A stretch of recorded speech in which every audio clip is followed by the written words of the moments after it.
All right, Flux Squad, it's time for the Tides of Fate sealed mode tier list. We're going to go through every card in Tides of Fate and rank how good it is usually when you try to run it in sealed mode. Of course, there's some synergies, so it depends on the context, but in Gods Unchained Sealed, usually cards have a pretty clear power level before synergies. There's a few exceptions, but it's pretty easy to rank them one by one, and it's also a fun thing to do. I think this will help a lot of y'all who are trying to get better at sealed.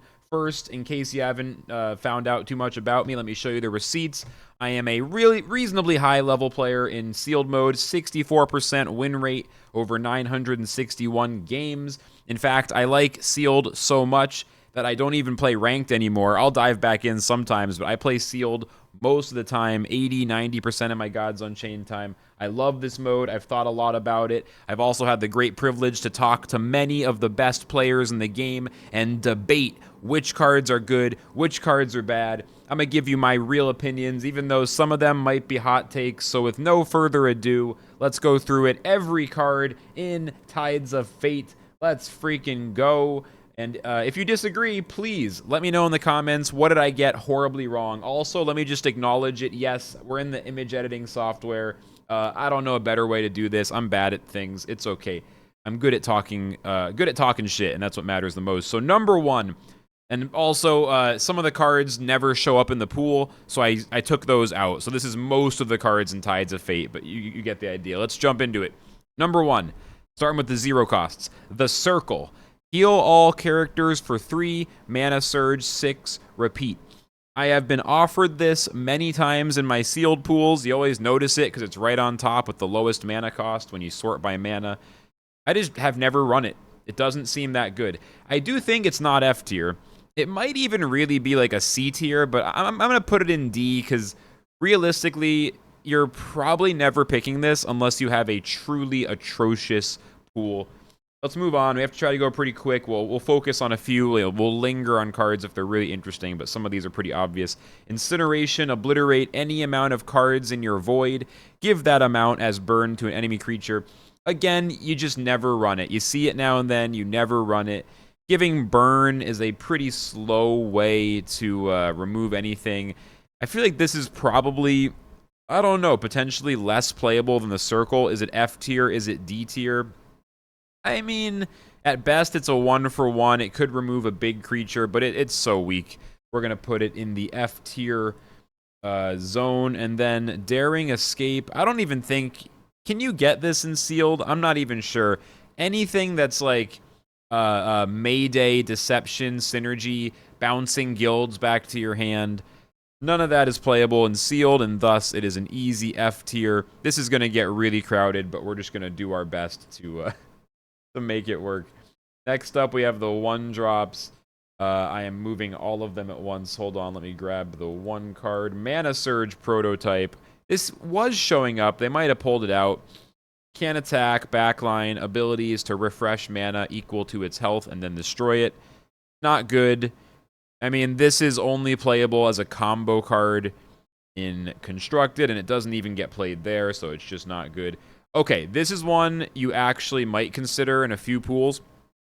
Leviathan Scales give +2/+2 and ward to a creature until the start of your next turn. It's a weird one. I think this is the only temporary health buff in the game where it buffs your creature's health in particular, and then it unbuffs it. Like, there's some attack temporary buffs, but I think this is the only health one. This is not even a 1-for-1. This is like a 1-for-2 enabler where you buff one of your creatures and then you like trade into something else, or maybe you can use this to get a 2-for-2 kind of value trade. It's pretty low value. It's pretty rare that you have a great situation for it. I think this is a D tier. It's not quite F because you could occasionally run it in a really bad pool if you feel like, I don't know, you're probably not going to run it. It feels like a D tier. It's not quite F. Now, Food Chain is interesting. Destroy a friendly wild, summon a random one that costs 2 mana more, mana surge 7, do it to all friendly wilds. You've seen this in ranked if you've played the game much at all, because Food Chain nature is the most popular aggro/combo kind of nature list. You see it not as much necessarily, but especially early on in the set, it was pretty popular. It's not terrible. It's just bad. So, like, if your pool is kind of awkward and you have a lot of wilds, and if you're planning on running nature with the badgers, you might run this just to juice up some badgers later in the game, or to buff, if you have a creature that goes down to 1 health and it's like a 4 mana wild and you use food chain and juice it up to a 6 before it dies. Like, there are ways it can work, but it's pretty janky and you're only running it if you really don't have better options. We'll put that in the D tier. We'll keep moving. So next up, Draco Warrior. Mana Surge 4, summon a copy of this creature. This is actually a good 1-drop, especially since they've changed the GPs months and months ago at this point, where we don't have so much 1-damage ping. The Mana Surge 4 is an interesting number because it's not that hard to do. 5 is pretty doable. 6 starts to get a little slower, but 4, it's only a couple turns, and then you're on turn 4 spending 4 mana. So it's really easy to pull off the Mana Surge. And then you get 2/3/1, so you basically get 6 attack and 2 defense for 1 mana. I don't know if it's a B tier or a C tier. I would even lean to the B tier. The stats are huge. The Mana Surge is easy to pull off. I think Draco Warrior is a B tier. Now, Deepwater Whelp, Afterlife, draw a dragon. If you have at least like 2 other dragons you're running in your pool, if you have a little bit of synergy, this card is amazing. It's a 1-drop that gets your board going in the early game, and then it cycles into a new card. Any card that can replace itself with a second draw is very, very potentially very strong and sealed, because value and tempo are the 2 things that pretty much matter, and this gives you a little bit of both. The card drawing thing is huge. It's even better because you might have a great 5 cost, 6 cost, 7 cost dragon. Maybe you're looking for your Void Drake or some, there's so many options. I'm already mind flooded trying to do this, so I don't even want to think of all the dragons right now, but there's a lot of cards you might want to get, and Whelp will get them more consistently. I don't think it's quite A tier, just because the stats, it is only a 1/2, and sometimes if you don't have good dragons, it's going to be less good, but it can be really good in a lot of decks. So B tier for Deepwater Whelp. Dawn Drone, this is one of those you only run if you're really lacking in 1-drops. Heal Boost is usually not relevant since you're usually not running a lot of heals. Even if you are running a decent amount of heals, you're unlikely to get a lot of synergy from this. It's just not likely to make a big impact. And 1/3 is a fairly underwhelming stat line. It's probably the worst stat line that's like maybe playable for a 1-drop, but it's on the fence. You really need a 2/2, a 2/1, or a 2/3, or maybe a 3/1. But a 1/3, I'd rather have a 2/1 than a 1/3. Just 1/3, it's pretty weak. And Heal Boost +1 is pretty bad, so I don't know. It's on the fence of, is it a D tier or a C tier? I lean towards the C because at least it is a playable 1-drop. At least a playable 1-drop. Klon Fang is amazing. I mean, it got nerfed slightly. It used to deal 2 damage on the Mana Surge, and it wasn't the Surge, it was 5 at first, so it definitely got nerfed. Even in its current form, it's an amazing removal spell that has the potential to get a 2-for-1 for 1 mana. On top of that, it is healing your face a little bit, which definitely has an impact in some matches, but it's hard to prioritize face healing because usually it's not worth it. You want to play more proactive stuff. So Klon Fang is one of those sweet leech cards that's proactive, but it also gives you a little heal. Pretty easy A tier. I don't think I'd quite put it in S tier. The old version was probably S tier. Okay, we're doing pretty good. I'm trying to keep up the pace just as it doesn't turn into a 5-hour video. Atlant, Forager, 1 mana, Roar for C2, and then if the top card of your deck is Atlantean, gain Blitz. So you might occasionally have a deck with tons and tons of Atlanteans where you're actually going to have a good chance of getting Blitz, but probably not. I don't know if that's ever happened to me. Once in a while, if you're running a handful of Atlanteans, you'll proc this effect, but usually it's a 2/1 for 1 that foresees 2. The thing is, even without Blitz, I think if the stat line for the mana cost is good, then 4C can be very powerful. So any card that has a reasonable stat line, and I've debated this with people. Maybe I was wrong in the past when I tried to run, I forget the name, but the 3 mana card that's a 3/3 and it foresees 2. Like maybe that's not quite juicy enough. But I think at 1 and at 2 mana, there's some good 4C cards. And I think this is one of them. I think getting any reasonable stat line plus 4C2. In the early game, it can save you from dead draws if you have a tough hand. In the late game, it will let you, 4C away any low mana cards and just get to your meaty late game stuff that you maybe haven't drawn yet. I think this is quite good. It's either a C or a B. It's tough because I have a hard time saying this is the same power level as Dawn Drone. It seems stronger than Dawn Drone, but putting it in B tier feels a little bit excessive. It's like a B minus to a C plus. I think I'll put it in the C tier. Like Dawn Drone is like a C minus and Forager is like a C plus, but they're both ultimately C tier, I think. I mean, it's not going to be a perfect measurement. Let's put it in the C. Next up, 1 mana, Undertow Striker, protected. Draw a spell at the end of the turn, obliterate it. I've never run this. The roar kind of scares me. I'm scared of drawing a spell that I can't play, and then it just gets obliterated. It is interesting because it's a 1/1 protected that lets you draw a card, but it's a very conditional draw. It's possible it's better than I'm giving it credit for. In the late game, it could be quite good. Perhaps in a list that runs Zealous March, Roadside Checkpoint, or even like Inferno, Unbound Flames, any of those big offense or defense cards that are in the higher mana cost where you might not draw it as soon as you want to. Maybe this gets you those more consistently. I think that's a stretch, though, in the context of sealed mode. I honestly think this is a D tier. I wouldn't even put it in C. I think it's a D tier. And then we will keep on moving. Tinker. Put a copy of a friendly Atlantean on top of your deck. Give the copy frontline and +1 armor. I am never trying to pull off this synergy in sealed. You would need to have so many Atlanteans in the deck to try. It's just no chance. Does this even show up in the pools? I'm not even sure.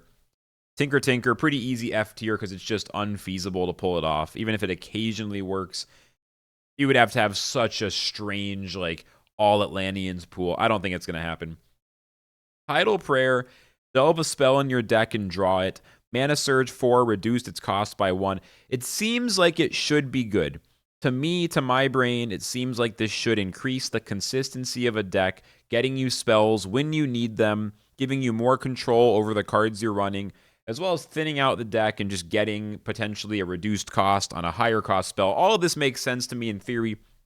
In practice, whenever I run Tidal Prayer, I go 0-3 at record speed. I just don't win any games. I probably can't blame it, but after a couple times trying to run it and just fucking eating shit every time, just having terrible runs every time, on top of certain people in my chat telling me that I'm stupid for running it, I'm starting to think it must not be that good. So C or D tier.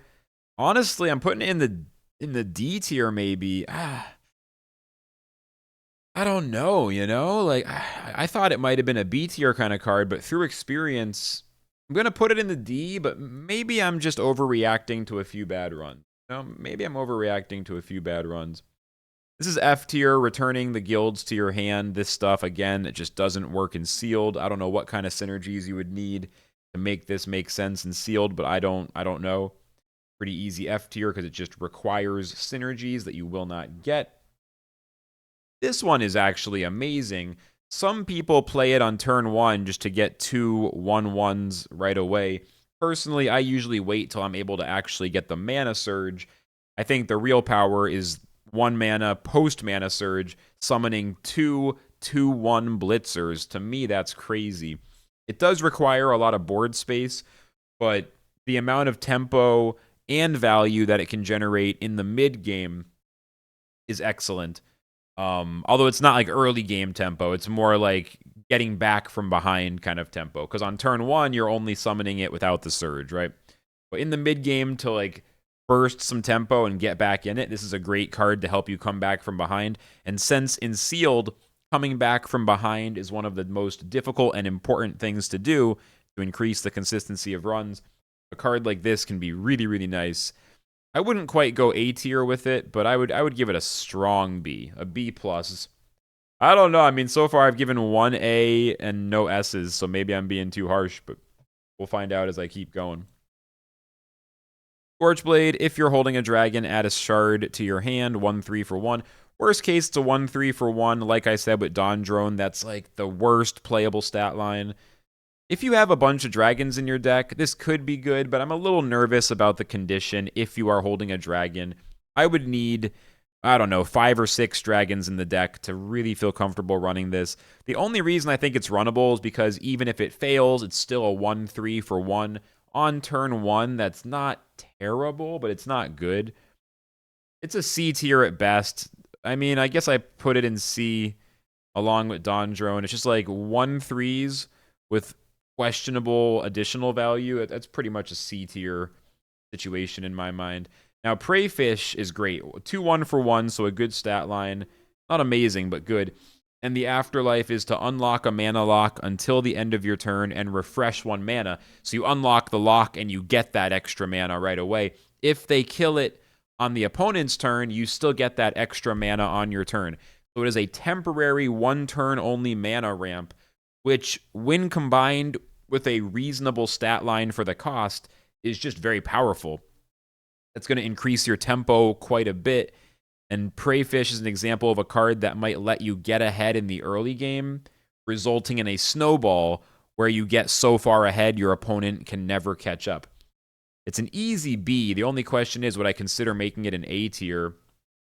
I mean, it's a good turn 1 play. It's a good drop on turn 1. It's okay on turn 2, 3, 4. The problem with Preyfish is that it's pretty bad if you don't draw it early in the game. Once you get to turn 5 and beyond, the value of this card plummets and it becomes kind of just a vanilla 2-1 with minimal upside. So I guess I'll put it in the B tier, but I might be being too harsh. It's definitely a B+. We'll see. Maybe I'll have to bump a few things up to the A tier. I don't know, though, because speaking of A tier, this is one of them. Pocket Pair, 1 mana, draw a card, but the key is that you mana surge it for 5 and repeat, so you draw 2 cards for 1 mana. I think card draw is not... You don't want a lot of cards committed to card draw, but people can disagree. This is one of my sort of personal stylistic things that a lot of people don't agree with.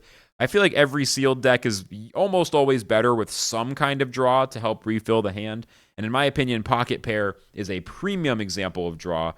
I easily put this in the A tier. There's a lot of draw that I think is C, B to C tier, maybe even like C minus D plus tier. But Pocket Pair is one of those A tier because it's not even like you want one just now and then. Like, I will take a Pocket Pair in every deck in Sealed that I ever play. Once you get to mana 5, once you have 5 mana and beyond, it's just a bonus card. It's just 2 cards for 1 damn mana. I think that's amazing. Like, we can argue about other draws, but if you don't think Pocket Pair is amazing, I think you're dramatically undervaluing draw. 2 cards, spending 1 card to get 2 for 1 mana is wild. Yes, you need to mana surge, but it's some wild stuff. Okay, we're doing okay so far. Not too overwhelmed. I mean, I'll get a good zoomed in screenshot to post on Twitter or something like when the video's out. We'll figure out whatever. But for now, it is what it is. It's a lot of information. I knew this was going to be ridiculous, but that's okay. I'll publish a list in the days to come for people who want to have like a reference. I just wanted to do it live because it's fun. It's fun. It's useful for people to hear me talk through it, and it's fun. Let's keep going. Voidwatch Serpent, Soulless, 2/3 for 2. Afterlife, trigger the afterlife of a random dragon in your void. The thing about this is that 2/3 for 2 is a playable stat line with no effect. You want at least, ideally, I don't know, 3 or 4, maybe 5 even, depending on the card pool, 3 to 5 creatures at the 2 mana slot. So even if the text is irrelevant, if you just don't have that many 2 mana creatures to choose from, you can run this. Like, it's a C tier just on the stat line. The Afterlife rarely activates. It's rare to make this actually happen because it has to happen later in the game. So you need to get a dragon in your void, then play a serpent later, then it dies, then it affects the Afterlife. Still, if you're running some fledglings, some what's it called? Oh my god, Shalefire Fledgling, or the names you guys understand. If you're running some, Blackfire Fledgling, that's what it's called. The Afterlife being 3 damage to the opponent's god, 3 damage to the opponent's weakest creature, so a lot of value in that Afterlife. That's an example of the kind of card Serpent can have value with. I think it's a C+. It's mostly a 2-3 for 2, but the occasional Afterlife synergy working out can be very powerful. So it's a C, but it's a strong C. Like Dawn Drone is a C-, Voidwatch Serpent is a C+, kind of like the Forager thing. The strong C, but it's a C nonetheless. I thought this one was amazing the first few weeks of the set, and over time I realized it's just not that good. It's basically a 7 mana poison dart. In theory, so it's 2 mana, 2/1, deadly. Mana Surge 7, deal 1 damage. So with the Mana Surge, it deals 1 deadly damage and just kills anything that's not protected or warded. But that's just Poison Dart, which is a 4 mana spell, except it's on a 7 mana Surge. I mean, it's a 2 mana card, but you have to wait till turn, 9 or whatever, whenever you unlock that 7th tip. It just takes too long. If it was a 2 mana with no Surge, deadly, deal 1 damage, it would be probably S tier. But because of the Surge, which is important, it's how it's balanced, because of the Surge, it's a C- or even a D. Like you just can't play this before 7 mana, and a lot of sealed games end, or at least are heavily, mostly decided before 7 mana. So it just feels too slow, and playing it as a 2/1 deadly without the Surge is pretty bad. I actually think I'm putting this in the D tier. Putting it in a D tier, because I'm probably never running it. Like, we didn't really define the tiers, but F is just lol, don't play this. D is, I would probably never run this, or barely ever, like Food Chain, like barely ever. C is like, okay, reasonably playable. B is, I'm excited to play it. A is amazing, and S is, holy fuck, this is good, right? So this is a D because it's not even like, okay, reasonably playable. It's, I'm almost never playing it. That's going in the D category. Vasek Isle, I see other people playing it, and occasionally it's annoying. If you're almost able to kill them, but they stabilize and they're healing back up with the Isle, it can feel like, this is a card that could win games. But I feel like it's very, very rare that this actually heals you enough to save you, where you're able to stabilize, heal back up, and you're taking more damage, but the Isle healed you enough, you don't die, and you're holding up. Like, that's going to happen once in a while, but that's a pretty rare scenario. I think the time you do run this, and the reason we're going to put it in the C tier, is because when you have other cards with Mana Surge, the Isle lets you get them a lot better. So if you're running other cards in your pool, like Swallow Whole, or, literally any good Mana Surge card, even something like Pocket Pair or whatever, there's just literally anything that's pretty damn good that has Mana Surge, like, then this goes from D tier up to, like, A tier. Right? It's amazing if it's synergizing with other Surge cards. But it goes into the C tier, I think, because it's like, usually it's D tier, but occasionally it's A tier, you know what I mean? So depends on the pool. I'll put it in a C, but it's basically D tier, except like I said, occasionally if you have several other Mana Surge cards in the pool, then it can be really helpful. So synergy dependent, usually not that good. We'll put it in C. Touch of the Abyss, draw a creature with Afterlife. Mana Surge 6, trigger its Afterlife. Afterlife synergy stuff, like we talked about a little bit when we talked about the Voidwatch Serpent, this is just not consistent enough. On the Serpent, it's cool because it's a 2/3 for 2, so the stat line is good enough even if you don't get any extra value, but this is the same cost for a spell. You do get the guaranteed draw as long as there's something with Afterlife in your deck. And in theory, the Surge could be quite valuable, but in practice, this is too inconsistent, too janky, requires too much synergy for too little of an effect. And as a 2-mana spell that's just mostly cycling itself for a creature, it's just not there. It's not good enough. I wouldn't say it's F tier, but it's a D. It's a solid D. I'm probably not running that ever. Like, I've yet to choose it in a pool, and I don't think I ever will. Surge Light. This is really annoying to play against. The fact that it doesn't only heal your face, but you can also heal creatures with it, is the big thing that makes it different from Vasek Isle. So this is just always an auto-include. You're going to play this pretty much every time it's offered, which means it's got to be at least a B tier. But, I mean, the Mana Surge 5 is not hard to hit. And once you do get into, 5, 6, 7 mana, you're going to start surging this every turn, which means you're going to have infinite Surge Lights at 2 mana a pop, as long as you can just wait until your next 5 mana spend. Like, it's just, this is infinite value. This is infinite value. It lets you get better value from your creatures. It lets you heal your face to restabilize if your opponent has an aggressive opening. It's also just going to piss your opponent off. It's so annoying to play against Surge Light. This is a solid A tier. Solid A tier. I almost wonder if this is one of those, should I consider it for S tier? I don't quite think, like, S tier is Zealous March. You know what I mean? S tier is Hortuck. It's like cards that feel like they single-handedly make the deck extremely better. So we're not going to put it S tier, but it's solid A, auto-include, amazing. I can't imagine ever not picking Surge Light. Okay, keep it going. Scale Dance, 2 mana, summon a 3/1 Draco Warrior and give it Blitz. Destroy it at the end of the turn. If your mana surge 7, summon 3 instead. This is a great card because it's playable at 2 without the Surge.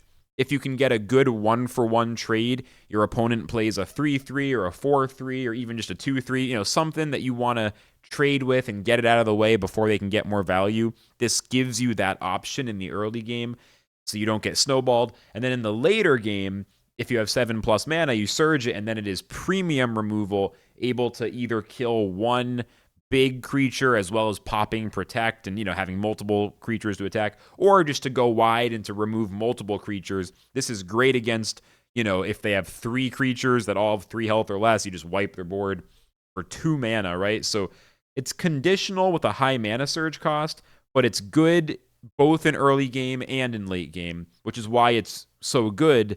Whereas other cards like Venom Fang Draka are so bad with the Surge 7, because this needs the Surge, whereas this is good in multiple contexts, surged or unsurged, and the Surge gives it massive value. So, I don't know, it's either a B tier or an A tier.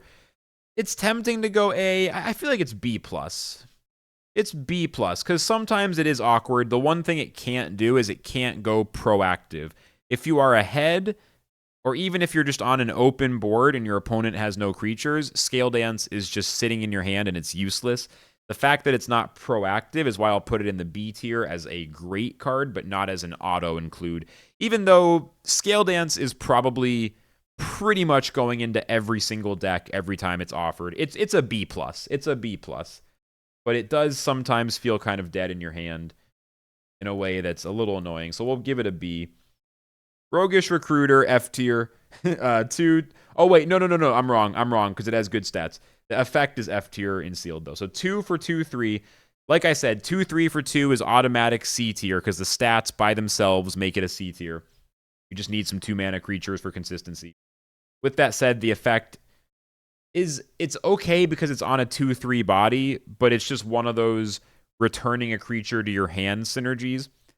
The fact that it's on a 2/3 body means you might once in a while, very rarely, pull this off and get a Deadly Skulker, which is fun and is cool and it's exciting, and you can clip it and post it on Twitter and I'll like it and I'll go, good job, bro. But it's not a good effect in sealed because, again, returning things to hand is just too situational, too synergistic, too awkward. It's not really good. So classic 2/3 for 2. It's a C. And we are slowly filling this up. I'm just hoping we don't run out of room. I might have to start squeezing this. I don't know what I'm going to do when I run out of room. I'll just extend it further. I don't know. Don't think about it. Keep going, Flux. You're doing great. Okay, Magitech Aquarium. Very blurry, but I know what the text says. After you play a nature spell, this relic gains +1 durability. The ability is to delve a nature creature with mana cost equal to this relic's durability and summon it, destroy this relic. Really interesting design, really cool card. I enjoy it from a card design perspective. Fun to think about and theoretically craft ideas with. Only thing is, it's very complicated, so let me just keep this simple. It's bad and sealed. It's too inconsistent. It's very hard to get value. And even when you do set it up, it is pure RNG if it gives you something helpful or something you don't want. So for inconsistency, complicatedness, and a general lack of power, and very low tempo. For all those reasons, it is D tier. Lava Spitter, if you're paying attention, you know this is at least C tier, 2, 3 for 2. The ally effect is reasonably good. If you have a lot of dragons, you can totally get some extra value. If you don't, it's a 2, 3 for 2. C plus to B minus, take your pick. I would just toss it in the C because the ally, it's not going to get proc that often, but definitely a C plus. It's better than some of the other cards at that stat line. For example, a card it's not better than is this one. This one's better than Lava Spitter. This is a premium 2-drop, I think. 3/2 for 2. Afterlife, deal 2 damage to a random enemy character. Not creature, mind you, but character. That is a really good effect because it's potential for 2 for 1. If it's on an open board, it makes your opponent have a difficult time playing creatures to set up to defend. If it's on a board where your opponent's already ahead, it has the chance to kill 2 creatures. It's just a little inconsistent because it's random and it is going to go face some of the time, and you don't want it to go face most of the time unless it's like the very end of the game, maybe. Is it a B tier? Is it a C tier? Is it an A tier? I think this one is a perfect B tier. You're going to include it in most decks. It's much better than some of the other 2/3s for 3, but it's a little too inconsistent to be an A tier, in my opinion. Next, Gather the Great Worms. Delve a dragon from your deck with mana cost 5 or more and draw it. Mana Surge 5, repeat. Not consistent enough. Requires too much synergy. Delving a card from your deck, as we talked about with Tidal Prayer, which delves from spells in your deck. It's just generally not good in sealed. You can't really build a deck to properly take advantage of it.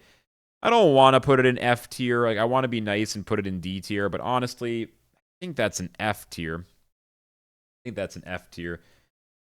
A lot of 2-drops. Keep going. Fated Demise. Summon the top dragon of your void. At the end of your turn, destroy it. Mana Surge 6. Give the dragon Blitz. Again, requires a lot of synergy. Not consistent enough. It is a fun idea, but it's so inconsistent. And without the Mana Surge 6, it's completely useless. If you don't give the dragon Blitz, you just summon it and then destroy it at the end of turn. So you'd only be activating the Afterlife. Just a very inconsistent, very synergy-dependent card. Again, I want to be nice and put it in the D tier, but it's F. It's an F tier. Faith Eternal. Give your god protected. Draw a card. Mana Surge 5, +2 strength, and leech to your relic. For 2 mana. The problem is it requires a relic. You usually only run 1 or maybe 2 relics in a sealed deck. I mean, listen, if you get this in the same pool as an Aegis, maybe you go for the Meme Dream, but it's just too inconsistent. The same thing as the last few cards. Inconsistent, requires synergy. I will put it in D, though. It feels like, I don't know, in the worst pool of all time, with a couple relics, maybe you'd run this. I'll give it a D, because I could theoretically imagine somehow convincing myself to run it once at some point in a sealed run, but it's not likely. Okay, 3/2 for 2 is about the same as 2/3. Sometimes 2/3 is better, sometimes 3/2 is better. It's totally situational. If I had to pick, I don't even know. It's really hard to say. Is 2/3 or is 3/2 better on average? This one has one of those Atlantean synergy roars. It'll almost never happen, but when it does, it'll feel good. Classic C tier. Stat line is good enough to put it in the C tier, and the effect is not good enough to bump it up to B. Next up, Raka Omen Binder. 2 mana, 2/3, Mana Surge 6, summon a dragon from your void. This is, again, 2/3 for 2, automatic C tier. The Surge on this one, I think, is a little underrated. That's very powerful when you pull it off. And all it has to do is just be in your hand later in the game. Like, if you have 6 or more mana, and if your deck has multiple dragons, you could draw this later in the game, surge it, and then when you play it, it's likely to get something decent from your void, right? Like, maybe you have a 4 or 5 mana, even a 7 mana dragon. Later in the game, when you can surge it, the surge is likely to be pretty good. And early in the game, when you can't surge it, it's a 2/3 for 2. I think this is totally B tier because the mana surge adds substantial value in some situations that could, in the most extreme, could win you the game, and definitely at least make your life easier, giving you substantial value summoning a strong creature from the void. And it's a good stat line if you can't do that. So yeah, I think I'm pretty comfortable putting that in the B tier. This is a lot of text for a card that's probably going into the F tier. Dragon Skull, 2 mana, 0/3 relic ability. Put a copy of a dragon in your hand into your void that has a mana cost the same or less than your unlocked mana gems. Remove a durability. Yeah, I mean, in theory, if you have a ton of dragons in your deck, you could probably run this. If you have like a 5 dragon pool, 6 dragon pool, you could probably get away with it. It's totally D tier because it requires a lot of synergy and is not that consistent. If you had a crazy dragon pool and you got offered Dragon Skull Charm, yeah, you could probably pull that off. Dragon Fang, 2 mana, 1/3 leech. After a dragon is summoned on your turn, gain +1 strength until the end of turn. This, again, fairly situational, does really benefit from synergy, and you're not likely to have enough dragons to really get that synergy. But 1/3 leech for 2 is like probably C tier. I mean, it might be a C-. I think it's pretty weak, but not unplayable. In a bad pool, you'll include this. Like, if you don't have many 2-drops, you totally include that in the deck. So we'll give it a C. It's not very good, though. Unless you happen to have a ton of dragons, maybe.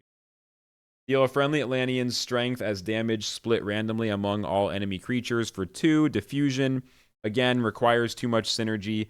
Never running it. F tier, prove me wrong. Crystal Vespid. Once per turn, after your god is healed, summon a 1/1 Crystal Vespid and give it Blitz.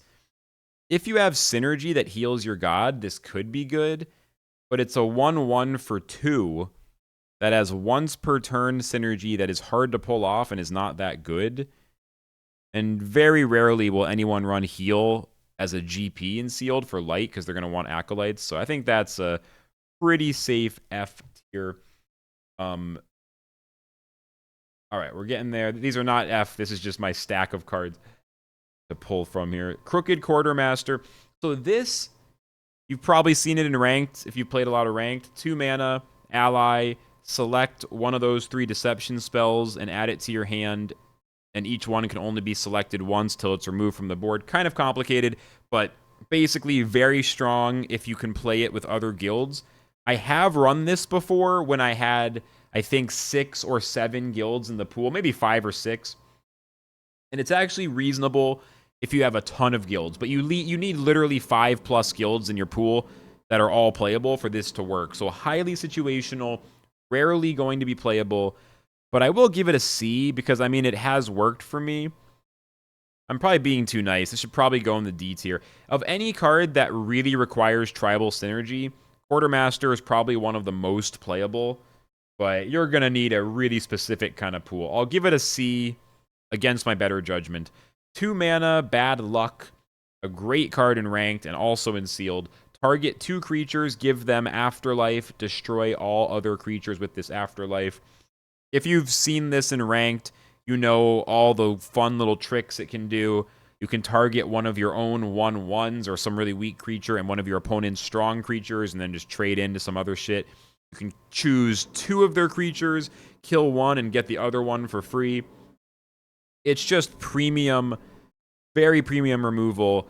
I can't give it an S because it's not that crazy, but I mean, it's a B+ to A-. Just I don't know, like, it doesn't feel like it's an A, like it feels like a B, but intellectually, I find myself wanting to put it in the A tier because I'm pretty sure that's insanely cracked. It's a B+, A-. I'm feeling an A. I'm feeling a light A on that one.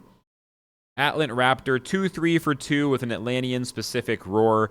If the top card of your deck is an Atlantean, deal 2 damage. Wait, didn't we already do this one, or am I tripping? What am I thinking of? Didn't we already do this one? No, we did Excavations, and we did Atlant Forager. So, same logic. It's a C. It's a 2/3 for 2 C drop with occasional extra value if you get lucky on the roar. And then Atlant Compass, return a friendly guild to hand and remove 1 durability from this relic.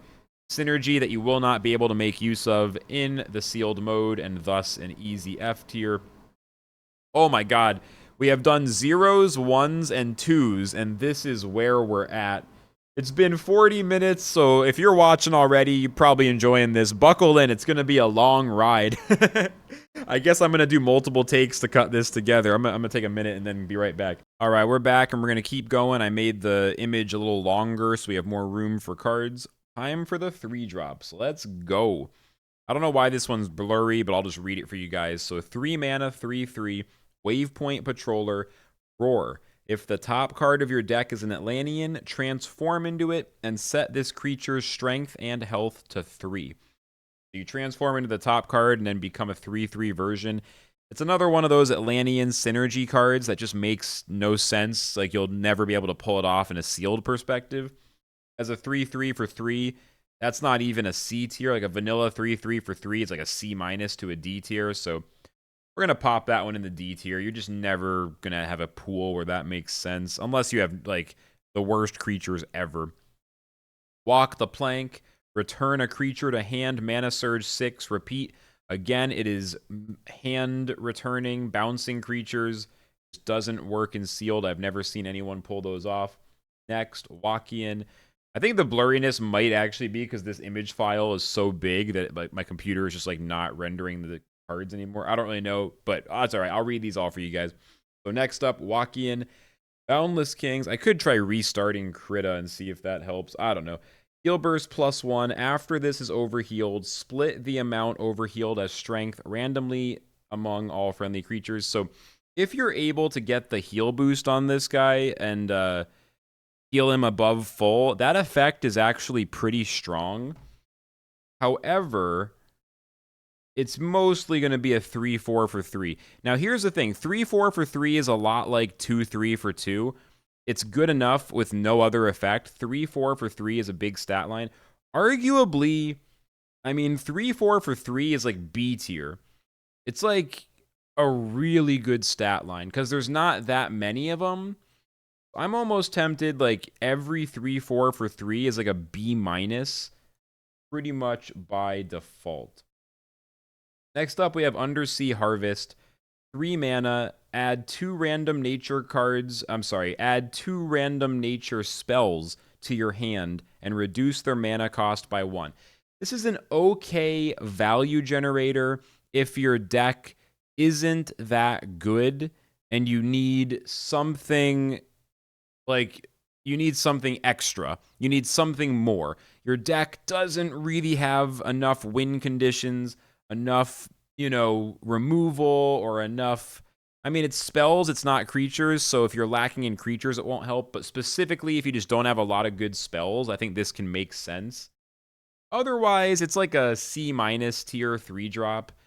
You mostly run it if you just don't have enough 3 drops and, like I said, you don't have a lot of spells. I don't know. I'm kind of like trying to justify it. It's not a very good card, though, because it's so random. It's so inconsistent, and the effect isn't that good. Yeah, see, now Wakian's text is clear. So I think Krita, the software I'm using, is struggling a little bit at the magnificent, epic nature of this tier list. Nonetheless, we push on. I'll be honest, I thought I'd do this in like a half an hour. I completely underestimated this, but you guys know me. I'm not afraid. How many 12-hour streams have I done grinding Gods Unchained? We'll push through. We're doing this entire damn set, and we're doing it this video. Next, 3, Transfer Beyond. Trigger a friendly creature's afterlife. Destroy that creature. It's afterlife synergy. We've discussed afterlife synergy multiple times in this video, and this is bad afterlife synergy. I actually think that's F tier. I'm not sure what this is supposed to synergize. I think in ranked for like a reanimation death deck, maybe, but yeah, I think this is actually legit F tier. That's really bad. That's really bad in sealed. That's all I have to say. That's pretty much F tier. Tilgoth's Dog, 3/4 for 3. Protected, can't attack. After your god is healed, attack the strongest enemy creature. The problem with this is it's amazing 3/4 protected for 3, but most sealed decks don't have a way to heal their god over and over. The only time you would run this is if you had multiple healing synergy cards and you decided to play the healing GP instead of acolytes for light. I have done this literally one time, and I'm pretty sure I had Tilgoth's dog, but I think mainly I had Parthene Recruiters, another card that has healing synergy. I had like 3 of them. I did get 7 wins with the healing GP, and so in theory, with Tilgoth's dog and like 5 other cards that have healing synergy, you might go for it, but realistically, it's F tier because you can't attack with it, and like it doesn't have frontline. Like it just does nothing. Like you should say maybe put it in D tier because with synergy, if you give it frontline, it might be good. But that's such a stretch. I think it's an F tier because it just requires synergies you're unlikely to get. But once in a lifetime, or once, I don't know, once a set, whatever it is, you might have a pool that actually enables you to try to go for the synergy. So occasionally it might not be F tier. Generally, though, that will be F tier. Shore Guard, 3 mana, 2/3 Blitz. Roar, if this creature has 5 or more strength, it gains Twin Strike. So if you buff it in your hand until it has 5 strength or more, then it gains Twin Strike on top of Blitz. Otherwise, it's a 2/3 Blitz for 3. This is interesting. In ranked, it's unplayable unless maybe you use the synergy. But just forgetting the synergy, which you're unlikely to pull off most of the time, maybe occasionally, but it's not going to be consistent, is a 2/3 Blitz for 3 playable and sealed? Interesting question. Blitz is very powerful in sealed. Blitz is very powerful in sealed. Like, Blitz is already good in ranked, but it's even better in sealed. So arguably 2/3 for 3, especially if the pool has low creature quality, because it's Blitz, might be playable. I mean, I think it's like a C minus, but I think I put it in C. I don't even think it's a D tier. I think I put it in C. I think that's right. And you might occasionally get the effect with the synergy, but probably not. Shellback Sprinter, 3/2 for 3. After you refresh mana, add a random nature card to your hand. This is a D tier. The stat line is bad, and you're unlikely to consistently pull off the effect. But if you have the oh my god, my mind is falling apart. Where is it? If you have, oh my god, I can't even find it. But Vasek's Isle, maybe you would run this. But anyway, it's a D tier. Maybe playable. There it is with Vasek Isle. Maybe, but it's just you're not going to get that effect often enough. It's a fun card for ridiculous ranked decks for the memes, but not powerful and sealed. Now this is powerful and sealed. Sampler Archive. I'm falling apart here. Continue. 3 mana, 2/4, Mana Surge 6. Transform a creature into a 1/1 rat. Basically ratify on a body, on a stick, as I say. It does need the Mana Surge 6, but getting hard removal, turning anything into a 1/1 rat, and simultaneously yourself getting a 2/4 creature, all of that for 3 is amazing. So I think it's worth the fact that it's got that Mana Surge 6. Occasionally, in a very odd scenario, would you ever play this unsurged? Maybe, like pipping it out on turn 2 if you think you can just destroy them with tempo, like maybe, but you're pretty much waiting until 6 mana every time. It's a little slow, but it's so strong once it's activated, once it's surged, that I think Archive is a pretty safe B tier. It's not just a card you include now and then or as a filler. It's a card that actively makes your deck better when you get it. So I think that's a pretty easy B tier. Next up, Rust Away. Destroy all relics and creatures. Mana Surge 2. Delve a nature spell for 3. The thing that makes this good is that it's a 3 cost with a 2 Mana Surge. Mana Surge 2 is funny. It's like barely even a thing. You just have to wait the tiniest amount of time. Play anything else first, basically. Anyway, the key here is it lets you delve a random nature spell. So it's still RNG. You still need to get offered something useful. But picking from 3 spells is at least reasonable. Destroying all relics and structures will occasionally be useful. Only thing is, most matches you're not going to destroy relics or structures with it. That's a pretty specific scenario. Most of the time, it's basically a 3-cost Delve a Nature spell, and that's not really worth it. So, this is a card you don't mind if you get it from Create, or if you get it randomly from something else, but in the pool of cards, you're probably not adding it to your deck. I can't say it's F tier, but I think it's D tier. Because 3 mana to Delve a Nature spell, just not enough value for the tempo that it costs. Just not worth it. So yeah, that's a D tier. Omen Seed, a very iconic, I would say, 3-cost creature from Tides of Fate. Very just different from anything else in the game and very easy to recognize and very good. 3 mana, 4/1 Afterlife, summon another 4/1. It's just good. You're getting 8 attack and 2 defense over time for 3 mana, so the stats value is insane. The weakness, of course, is that it has 1 mana, but the fact that it's got the Afterlife to replenish itself, basically reanimate itself, is really sick. And on top of that, the Afterlife does synergize if you do happen to get that 2/3 dragon that can mana surge to activate an Afterlife from the void. We talked about it earlier. I believe we put it in the C tier, right? Where is it? It's the I put it in the no, that's the Omen Binder. I forget where I put it.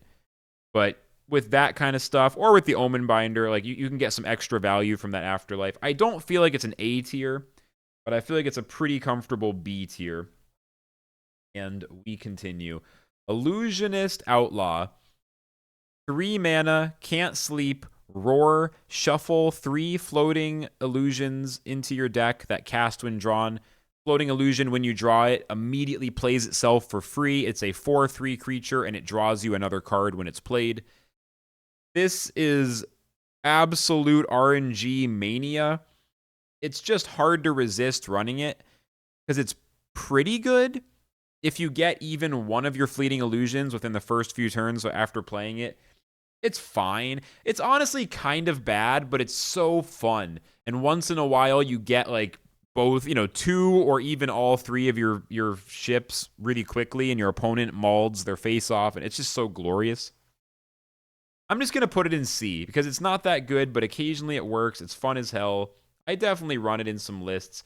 It's just like it's probably like a C minus, D plus, but it's so fun that we just pretend it's a C plus, B minus. Just give it like a solid, like, in terms of pure goodness, it might be D tier, but just because it's fun, I'm giving it a bump up to C. That's basically how I feel. In ranked, in Mayday decks, Illusionist Outlaw can actually be good, like unironically, actually good. In sealed, it's kind of a meme, but it's a fun meme, and it's one I think that's worth running sometimes, even if just for fun. Gilded Anomaly, 3-cost, 3/2. After this is overhealed on your turn, delve a light spell.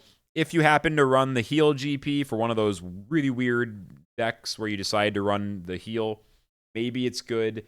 Usually it's a 3/2 for 3 that you don't get any upside, so just an abysmal stat line for the cost. It's a D tier. I mean, if you have a bunch of healing synergy, maybe you can bump it up to C, or even maybe to B in the right pool, but usually it's going to be a D tier. Future Industries. If the top card of your deck is an Atlantean, summon 2 1/1 copies of it, mana surge 7. Instead, fill your board at 1/1 copies. Synergy, combo card, useless and sealed, but I will say Kryptonius Rex has a fun video he posted recently where he uses this to make a full board of Aether chests, which is a really funny and weird combo. So go look up Rex's channel and go watch the full board of Aether chests. I forget what he gave the name to that one video-wise. That's a fun video. In sealed, though, that card, easy F tier. Next, Fighting Fair, premium removal, absolutely premium.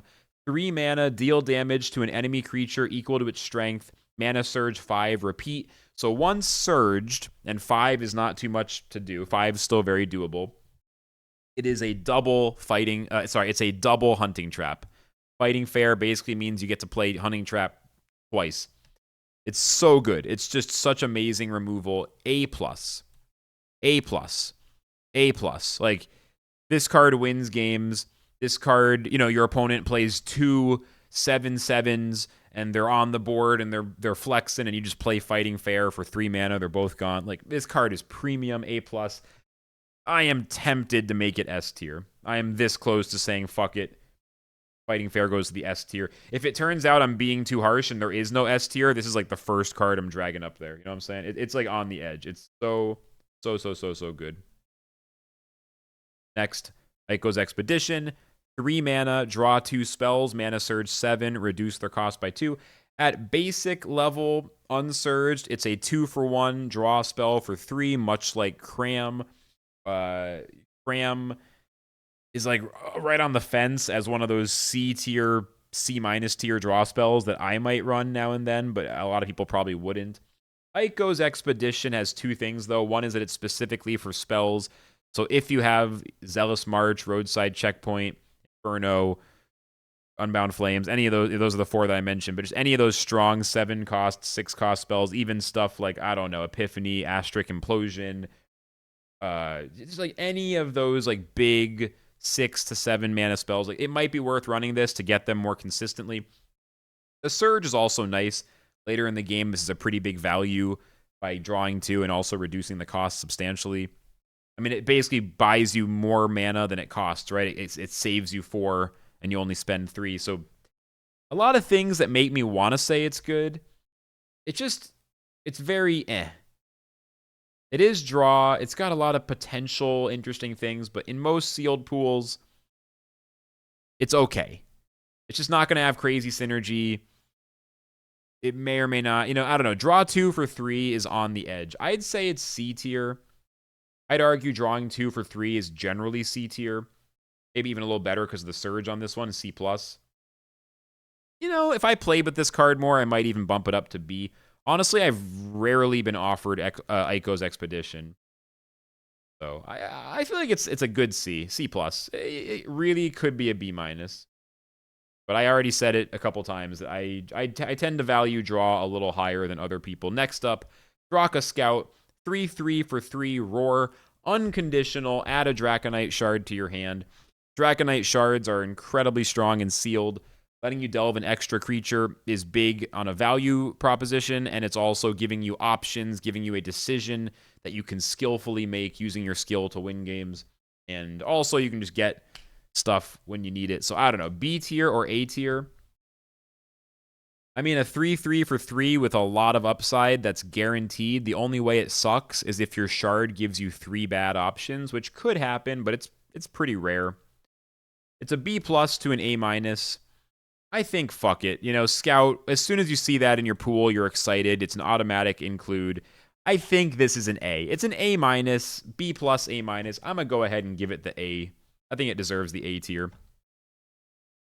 Burial Worm, 3 for 3/3.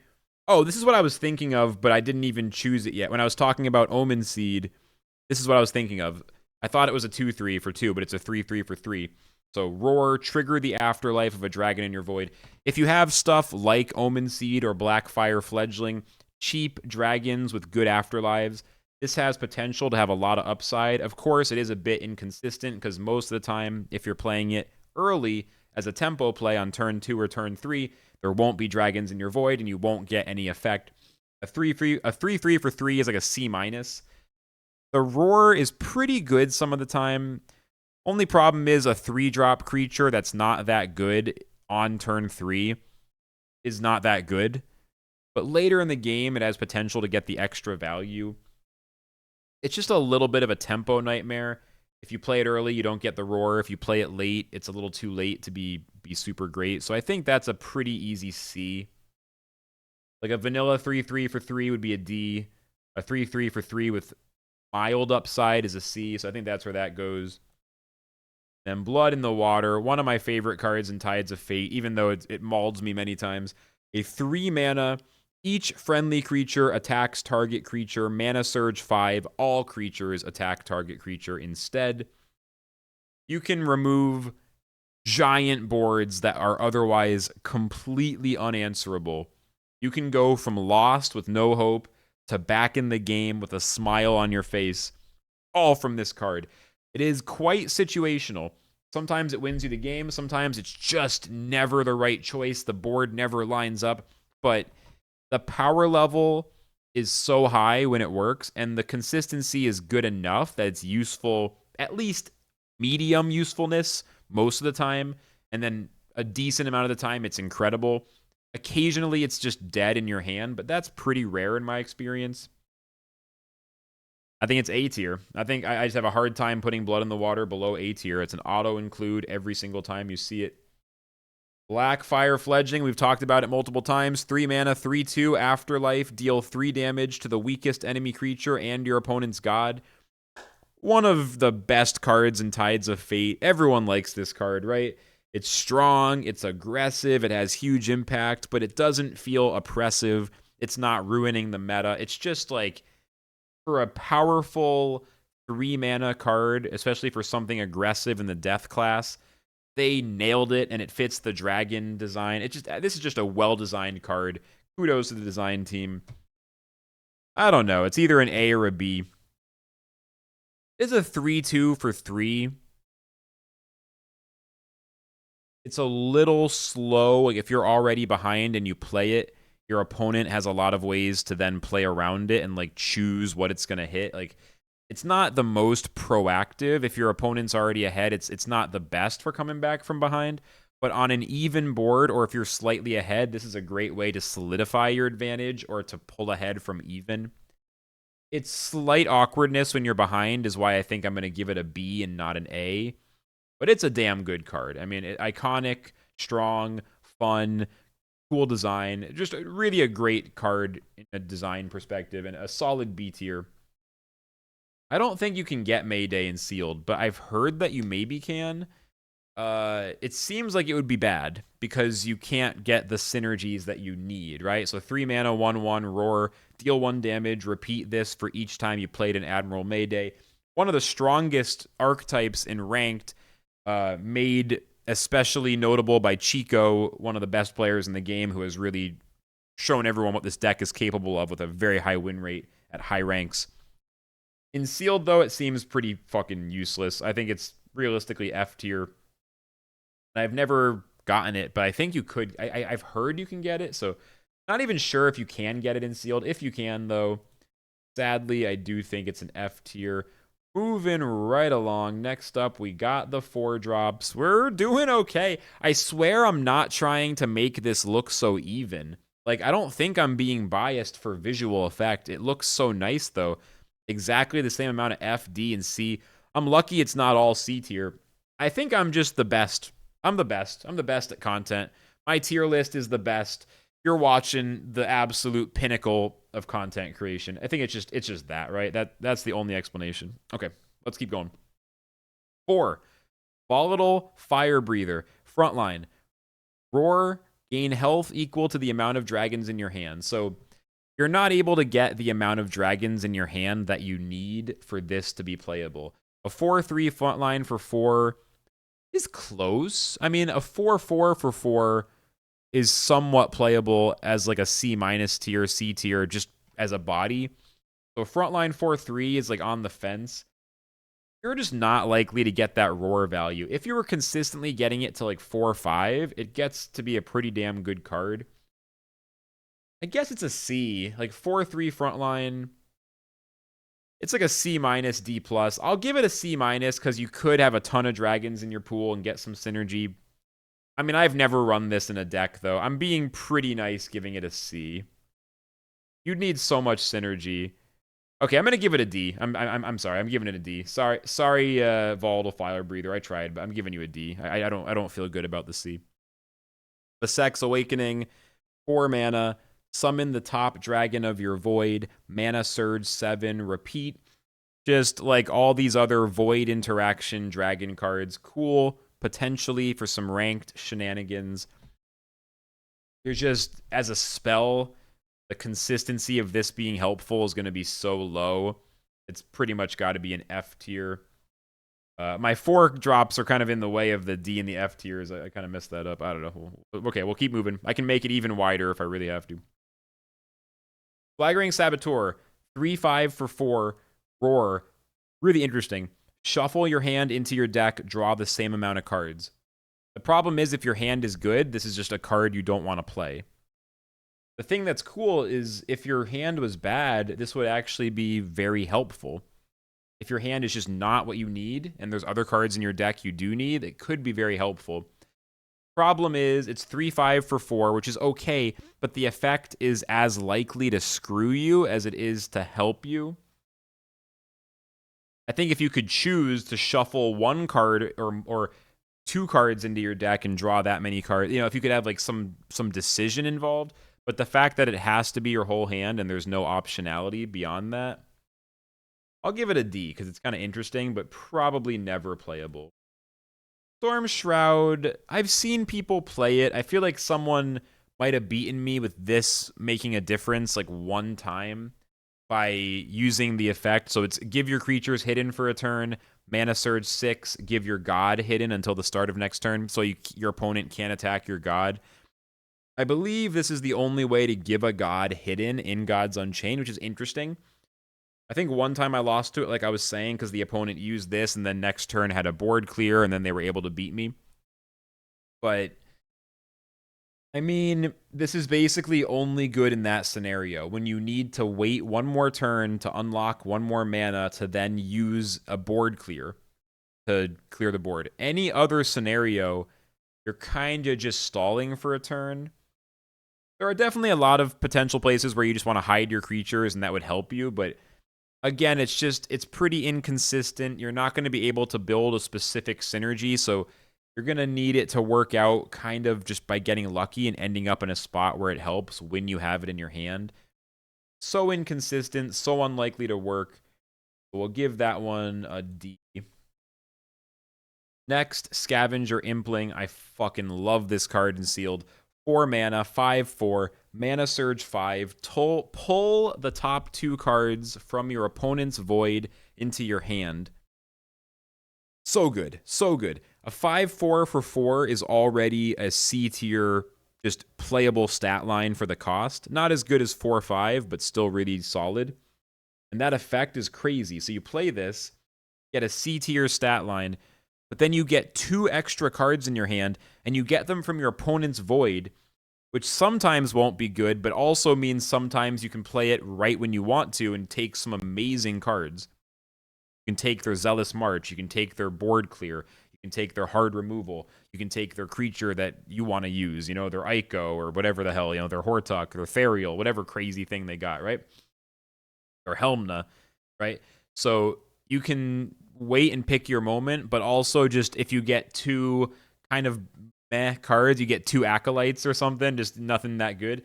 It's still a 5/4 that gives you 2 more cards that they're going to do something. So the value is amazing. The skill level of being able to choose when you play it, like, really gives you some options. Your opponent is not going to be happy when you play it. I think Impling is fair to say is an A tier. I think A. It's an auto-include. It's a card I get excited as soon as I see it. I always want to get an Impling in my pool if I can. I think that's good. Let's keep moving. Speaking of a 4/4 for 4 that you might play just for the stat line, this is pretty much it. After this is overhealed, deal the creature's strength as damage split randomly among all enemy creatures. A very strong effect. You're unlikely to be able to pull it off because you're not going to be able to have the consistent enough heals. Pretty much a 4/4 for 4, which is like a C- on the edge of a D+. Just because sometimes you'll just need the creature just to have any creatures, to keep your curve steady. Like, it is playable, but that is a C- because the effect is too inconsistent. If you have a heal GP, once in a lifetime pool, though, maybe then it's like A tier, who knows. Protracted Schematic 4/0/5 Relic. After you play an Atlantean, reduce the mana cost of a spell in hand by 2. Remove 1 durability from this relic. Way too conditional, way too inconsistent, way too non-specific. Yes, you're ramping a spell. Theoretically, that is helpful, but it's so not, like, specifically building a clear advantage to win you the game. It's just, like, doing a mildly good thing that requires a 4 mana setup along with Atlanteans in your hand. There's just no shot. No shot. Definitely F tier. We are running out of room for F tiers. That's okay. I'll fix it after the 4 drops. Let's try to make it through the 4 drops first, then I can fix it. Nightwatch Warden, 2/6 for 4. At the end of your turn, heal your god for 3. This is a great one because it demands removal, and then the 6 health is a lot. In sealed, your health is usually more important than your attack. Like a 2/6 is usually better than a 6/2. All else the same, right? So it's a pretty solid stat line. It's definitely better than a 4/4. Like a 2/6 is pretty good. And that effect can't be ignored. If they're trying to tempo you down, that's just going to give you a lot of healing over time. It's like a B-, C+. I don't think it's completely cracked, but it is pretty damn good. Let's put it in the B tier. Moving right along. Lord of the Reef, 4 mana, 4/5 overkill. Mana Surge 6, summon a 3/2 Jawbone Scuttler, which we gave a B rank way back over here, one of these guys. And this is a damn good card. Like, if you don't Surge it, it's a 4/5 overkill for 4, which is already a C+, B- tier. Like, good stat line with overkill on top of that. With the Surge 6, which is not too hard to pull off, especially for a 4-mana card, you get that 3/2 Scuttler, which means the total stat value of the card becomes 7/7 for 4. And that's not even counting Scuttler's Afterlife. So this card has potential to be an unreasonable amount of value for 4. It's a B+. It might even be an A-. If it was Surge 5, it would be an A, easy. Because it's Surge 6, I mean, it's good on turn 4. It's good later. It's a strong B+. Lord of the Reef is a strong B+. I think that's pretty safe to say. Next up, Light Eater Serpent. A 4/4 for 4. The first time a character is healed each turn, damage 6 damage to that character. Interesting anti-heal light tech for ranked, although I don't think people really run it, even though it was theory crafted for that. It's basically a 4/4 for 4. It's as likely to screw you as it is to screw your opponent. It's a C- kind of card. It's just the effect is not really relevant to your sealed win rate, you know? So it's a 4/4 for 4, C-. Landcaller Captain, 4 mana, 2/3, Roar. Summon 3 1/1 Amazon recruits. For each not summoned, if your board is full, deal 2 damage to a random enemy for each one you don't summon. So it's 5/6 of stats for 4, and if your board is too full, you get that damage effect instead. Really nice because going really wide with a single card is quite helpful in sealed, demanding AoE removal over and over. Sometimes your opponent has it, but most decks don't have that much board clearing and AoE removal. So this is a great one-card question that demands wide coverage to remove it. The stats are good. It is one of those where, like, I expect it to be great, and then it kind of underperforms sometimes. So I'm asking myself, is it a C? Is it a B? I feel like it's got to be a B. It's probably a B-, but even though it's underperformed, it's like not quite as exciting as I've expected when I've played it. Even though it's 5/6 for 4 in terms of stats, I give it a B-. It's on watch. Maybe I would demote it to C after a bad run, you know, but I think I'll give it a B. Ink Cloud Giant, 4/3 for 4, hidden. Mana Surge 4, deal this creature's strength as damage to a weaker enemy creature.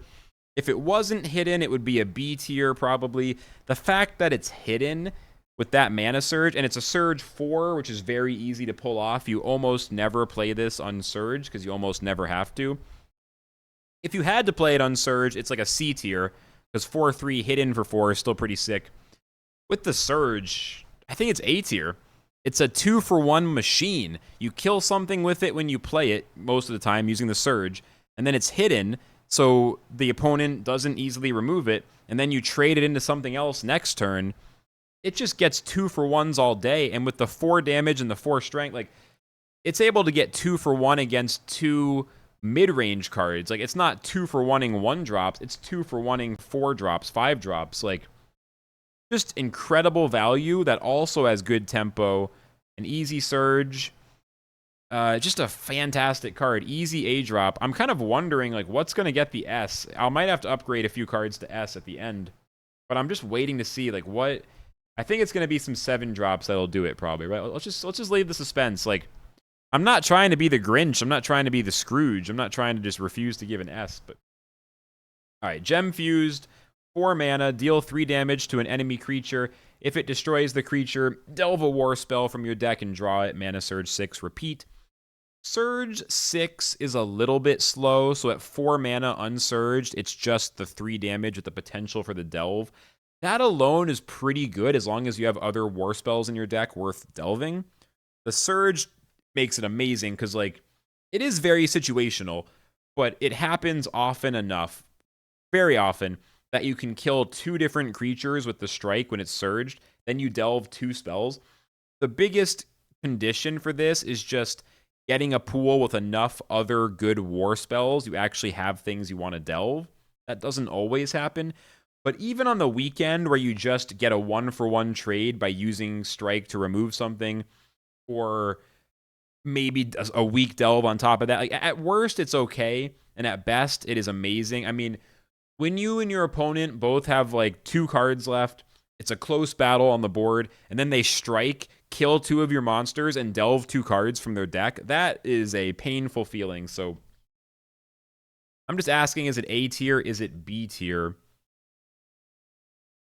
It just feels wrong to put it in the B tier. I don't know. It's like a B plus, A minus. It's right on the line. My gut says B. I mean, it's really strong, but it is a little more situational, a little slower, a little more conditional than it might seem. Strong B plus. A different day, I would probably put it in A. The way I'm feeling today, I put it in B. 5/4 Francesca. You probably know this. It's such a massive card. The impact in ranked when it works, it summons a 15/15 God Blitz Insanity card. But the condition is if you control 4 or other Atlanteans, then you obliterate them all and summon Project Rise. I've heard of people doing this in Sealed for the memes, and I salute it. I respect it. Like, well done. But in reality, this is a C tier because most of the time it's a 5/4 for 4, which is good. C plus maybe, but at the end of the day, 5/4 for 4 without any other effect is a C. And yeah, you're not going to pull off Francesca. If you do, it's going to be the highlight of your year. You know what I mean? Pulling that off in Sealed. Foresight Thesis, draw any Atlanteans in the top 3 cards of your deck for C2. You would need a lot of Atlanteans for this to be good. Usually you're foreseeing 2 for 4, which is F tier. I'm just going to put it in F tier. If you have a bunch of Atlanteans, you could bump it up to D or maybe to C. It's pretty much F tier. You're just not going to have the synergies you need for that. Enduring Archive, 4/3 for 4 at the end of your turn. If the top card of your deck is an Atlantean, gain protected. Again, Atlantean synergy, not going to happen often enough. 4/3 for 4 is a weak stat line. That is a D plus, maybe a C minus if you really believe in the Atlantean dream, but I don't. So C plus. I'm sorry, D plus rather. So I put it in the D. We're going to expand this soon, but I think we can squeeze through the 4s and I'll fix it in a minute. So on Crystal Technics, pick 1, summon a copy of a friendly Atlantean, give 2 friendly Atlanteans +2/+2, Surge 6, do both. Yeah, in case you can't tell, all these Atlantean synergy cards, I'm just giving Ds or Fs. Okay, we have no fucking room. Let's just do this real quick. Resize canvas. Make it even wider. They thought it couldn't be done. Let's see how much my computer loves this. All right, we'll keep pushing. All right, we're going farther than science has ever gone before on a Gods Unchained tier list. My brain is at the end of its rope. Whatever, keep pushing. Bug Slayer, 2/6. After an enemy creature is summoned, attack it. I love this card. It is such a fun idea. It's cool as a tech for school teachers of all things in ranked mode. I want to like it. I want to say it's playable, but it's really not. It's just too easy for your opponent to take advantage of this and handle it. Like, you're not in control. I want to give it a C, but I really think D is the appropriate rank. I think D is the appropriate rank. Next, Blood Price. Not my favorite draw. It says it's 4 mana, draw 2 cards. When it's in your hand, after your god takes damage, set the card's cost to 2 at the end of your turn, reset it. The problem is, I play this, and I think I'll get to play it as a 2 cost. And then every time I'm getting hit in the face, I don't have time to draw cards. I need to like play my removal spells and like stay proactive and like stay reactive, but I have to like defend. I don't have time to just draw. And then when I'm not getting attacked, I don't want to spend 4 to draw 2 because I'm trying to be proactive. Like, it seems like it's good, but in reality, there's not the right time to play it. Still, I think if you're running God Blitz relics, then it becomes better because you can attack something, take damage, and then play Blood Price. You can kind of set it up. I want to think it's good, but in my experience, it's not. So I'm going to put it in the D tier. One of those ones that through experience I don't like, but it might have just been some bad luck. Maybe I'm underestimating it. Beam Seraph, 4/5 for 4, heal boost +2. Heal boost is rarely relevant, but 4/5 for 4 is a strong C, C+. Could even argue a B-, but I think, well, I don't know. 5/4 is C. Is 4/5 a B? You know what? Heal boost +2. Like, I feel like 4/5 for 4 is the definition of like a C++ or a B-. It's right on the fucking edge. Heal boost +2. I'm feeling nice about it. I'll put it in the B tier. It really could go either way. Azaya, Hands of the Spire. Lol. F tier. Not even gonna read it. It's a ranked meme card. Screw you, H-Pain. You ruined Azaya. You ruined Azaya. We were all having a good time, and you ruined it. H-Pain. Always ruining fun cards by making them too good. Making them work too well. All right. Atlant Glider. 4 mana, 3/4. At the end of your turn, if the top card of your deck is an Atlantean, draw a spell. We've talked about this, the top card Atlantean stuff. 3/4 for 4. Atlantean synergy. That's too specific. It's a D tier. Not a spell, so I'll give it D instead of F. I mean, it's pretty much F tier, though. Abyssal-born Draka, 5/4 for 4, Twin Strike.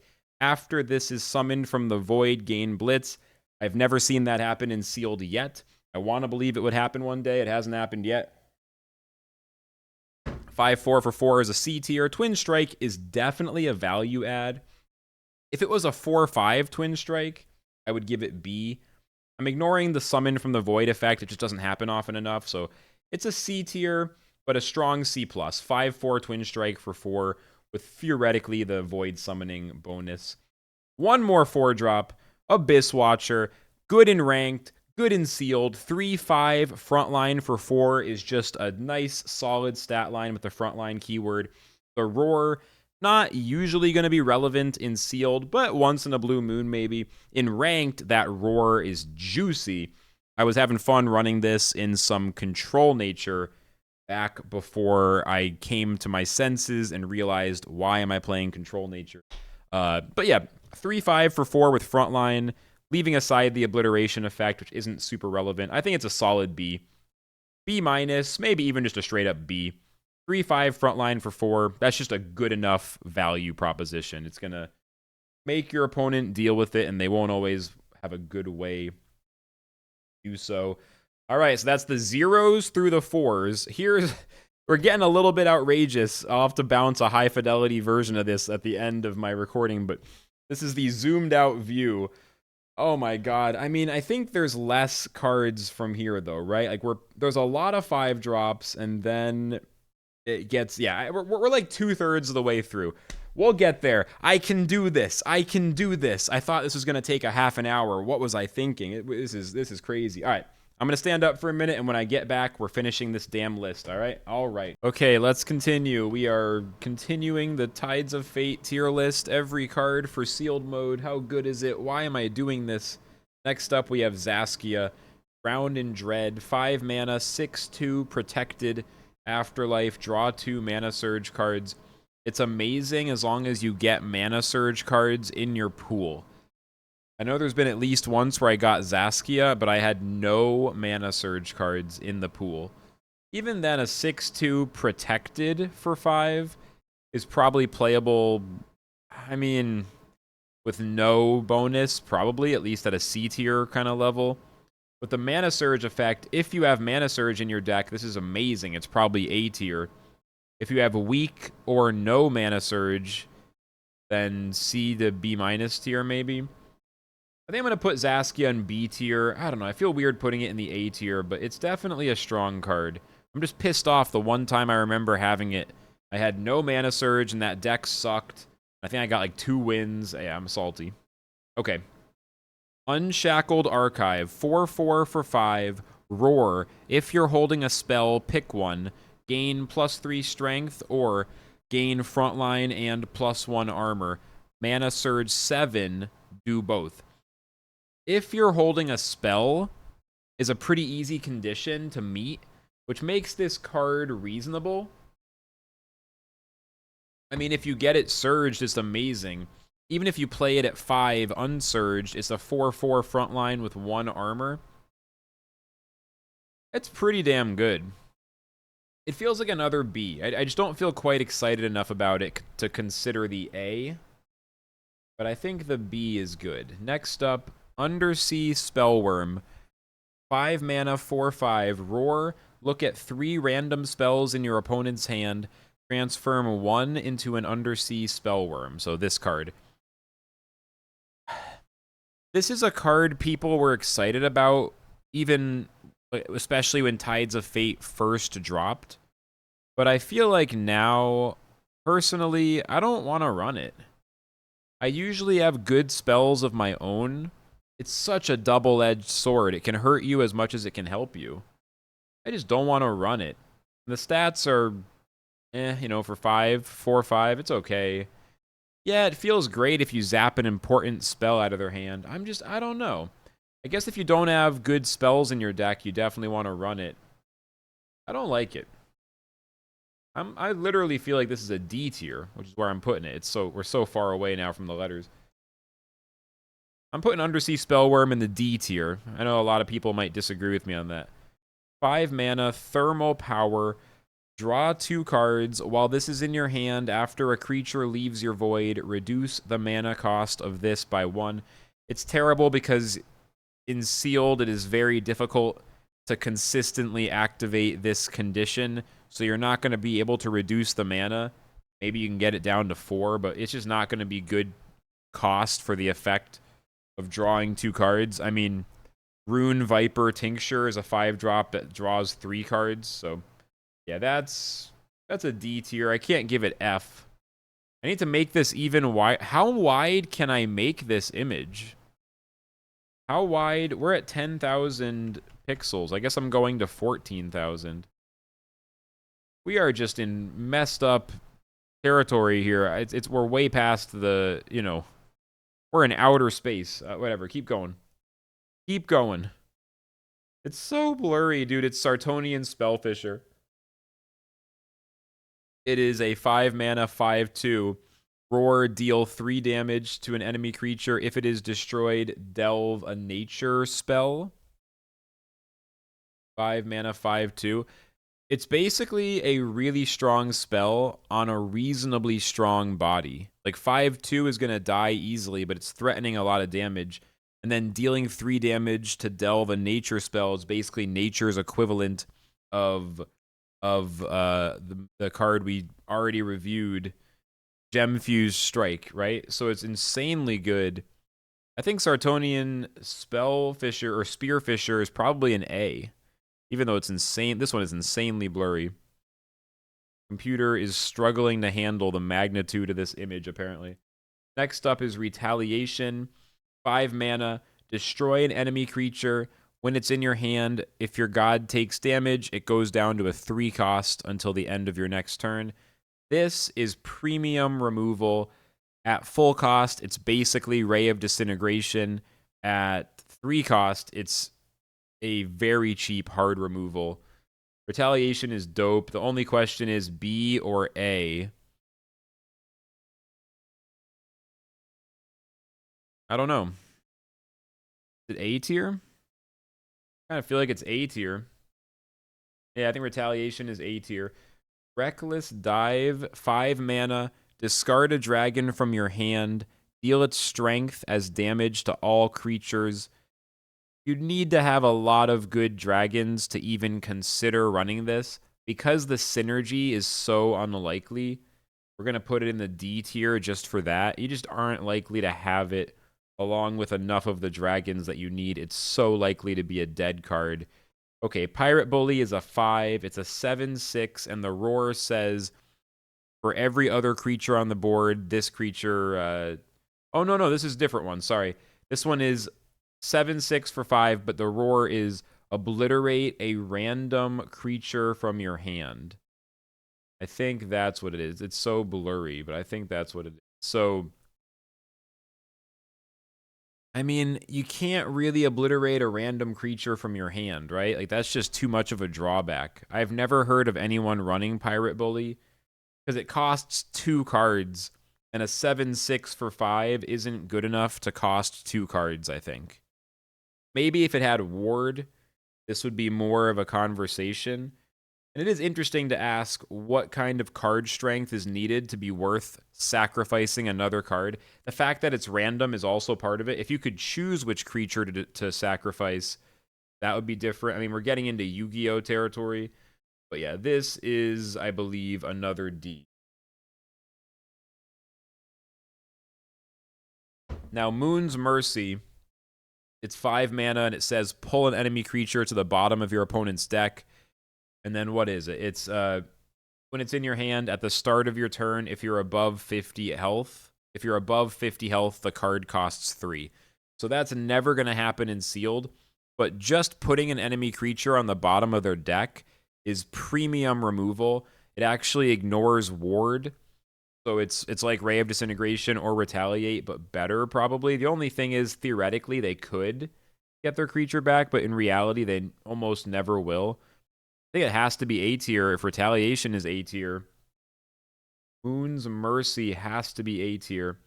Mana Starved Construct is a 5 mana 0/5 roar 4C5 gain strength equal to the number of Atlanteans you foresee. So in Sealed, you're going to get like 0, maybe 1 or 2 Atlanteans in terms of the foresee. So that'll be your strength, right? It would be like 1 or 2, or maybe even just 0. Foreseeing 5 is interesting, but 5 mana for a 0/7 body is pretty rough. You need to have insane Atlanteans, so for the millionth time, because of the Atlantean synergy, I think this is a D. I don't even think I can give that a C rank.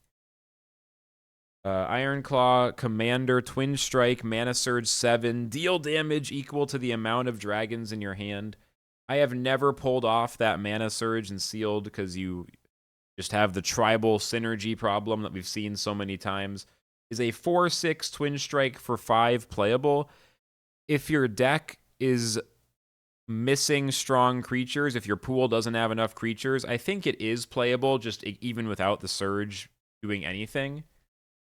It's not amazing. I think it's like a C to C minus kind of thing. But we can put it in C, because 4/6 Twin Strike for 5. I mean, 6 is a pretty good health total. I think you can justify that, you know? Kiragon is a 5 mana 6/5. At the end of each turn, if your god has 50 or more health, gain protected and wards. So that's never going to happen. Is 6/5 for 5 a playable stat line? Again, especially if you don't have other creatures. Yeah, even if you do have other creatures, 6/5 for 5 is reasonable. I mean, it's like a C to C minus, but I think it's a pretty clear C. It's a pretty clear C. I think that's fair. Wow, these 5 drops aren't very good, are they? Harvest Guardian, 5 mana frontline, 3/7. After you play a nature card, gain +1 strength until end of turn. In Sealed, since you're playing with 3 different gods, it's sometimes you just don't really have a lot of nature cards to play, but you might get some bonuses off of that. If it wasn't only until the end of turn, it'd be a different story, but yeah, it's not going to be too crazy. Still, 3/7 with frontline for 5 is already at least a C. And the effect is something. It's a C+. You could justify a B for Harvest Guardian, maybe. It's a C+ to a B. I mean, high health, reasonable attack, frontline with upside. I think I give it a B. I think I'm playing that pretty much every time. Because 3/7 is a good starting line, you know? That's a good amount of stats to start from. Grace of Sartonia, draw 2 cards for 5. While it's in your hand, after your god is healed, reduce the cost of the card by 1. You're not likely to be able to heal your god over and over. If you do have some kind of synergy, perhaps with Surge Light, for example, and other heals, maybe you'd consider running this, but usually it's just a 5 mana draw 2, which is pretty fucking bad, so put it in the D tier.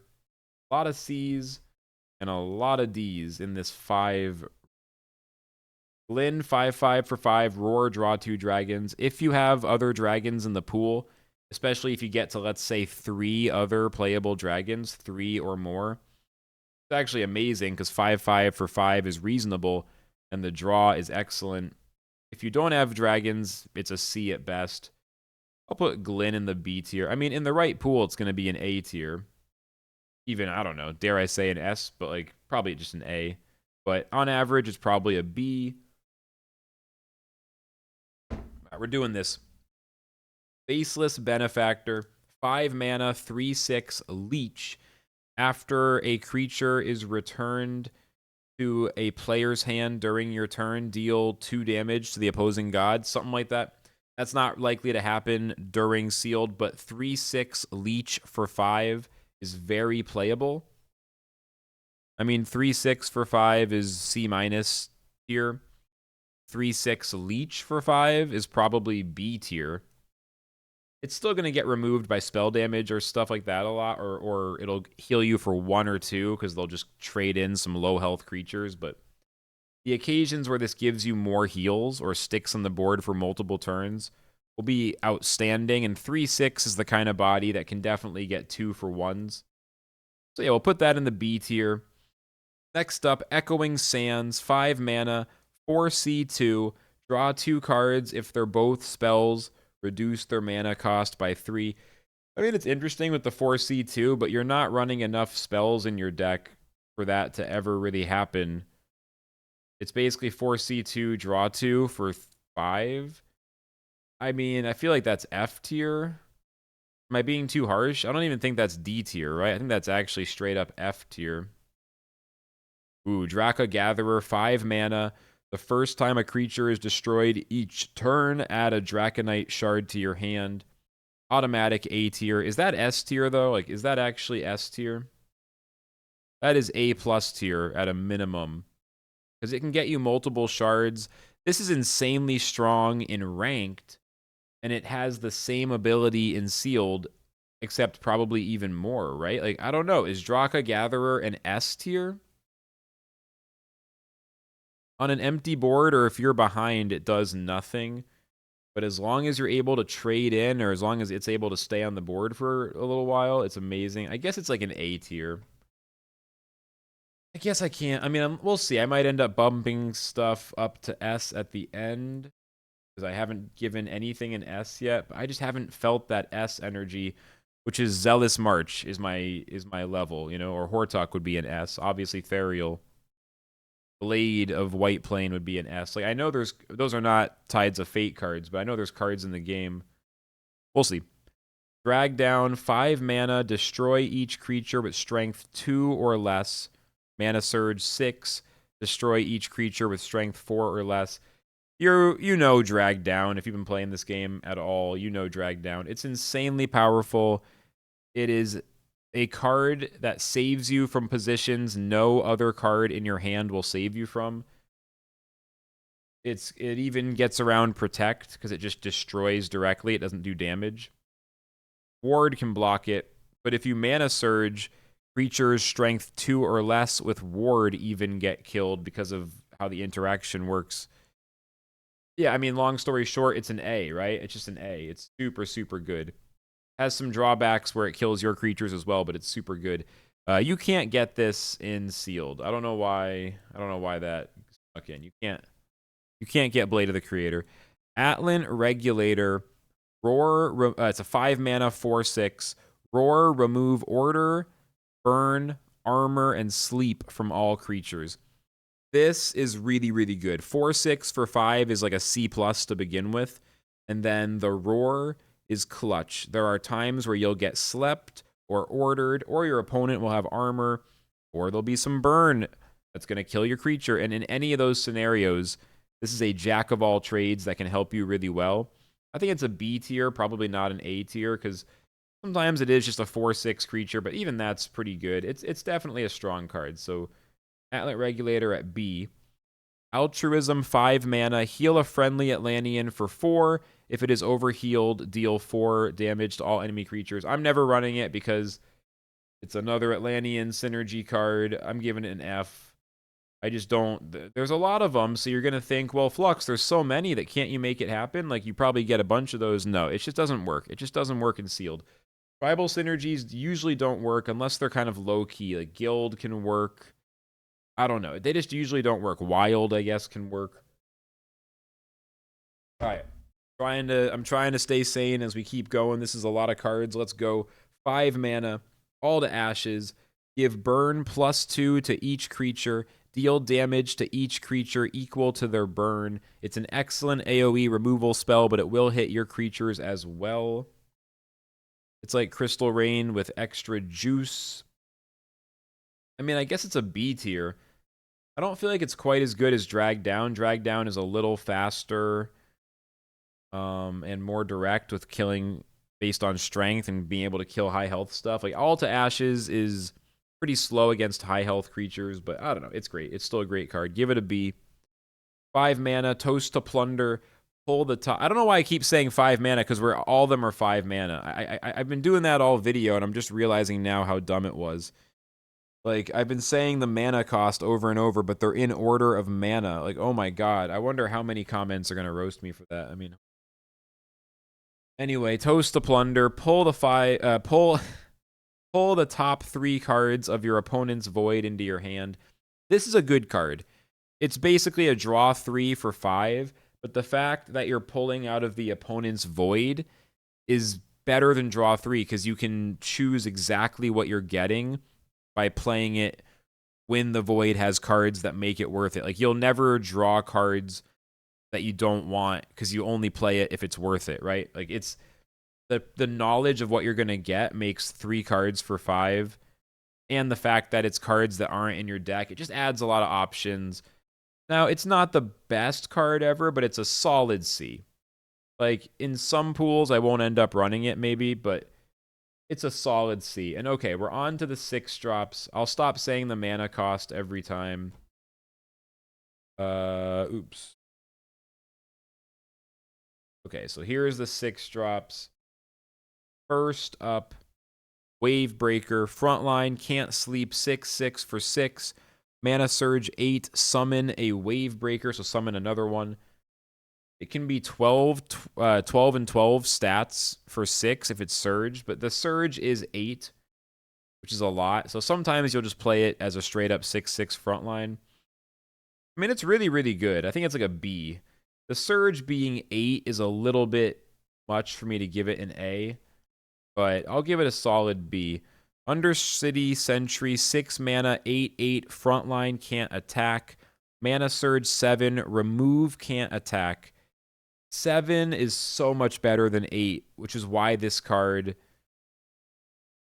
is at least a B as well. I don't know if I give it an A, though. I don't know, man. 8/8 frontline is kind of crazy. It's kind of crazy. Even if it doesn't attack, it still demands answer. I think I give that an A. It's like an A minus. Pretty good. Oops.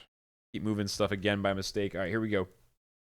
Tempest Altar, 6 mana, pull the top 5 creatures of your deck to your void.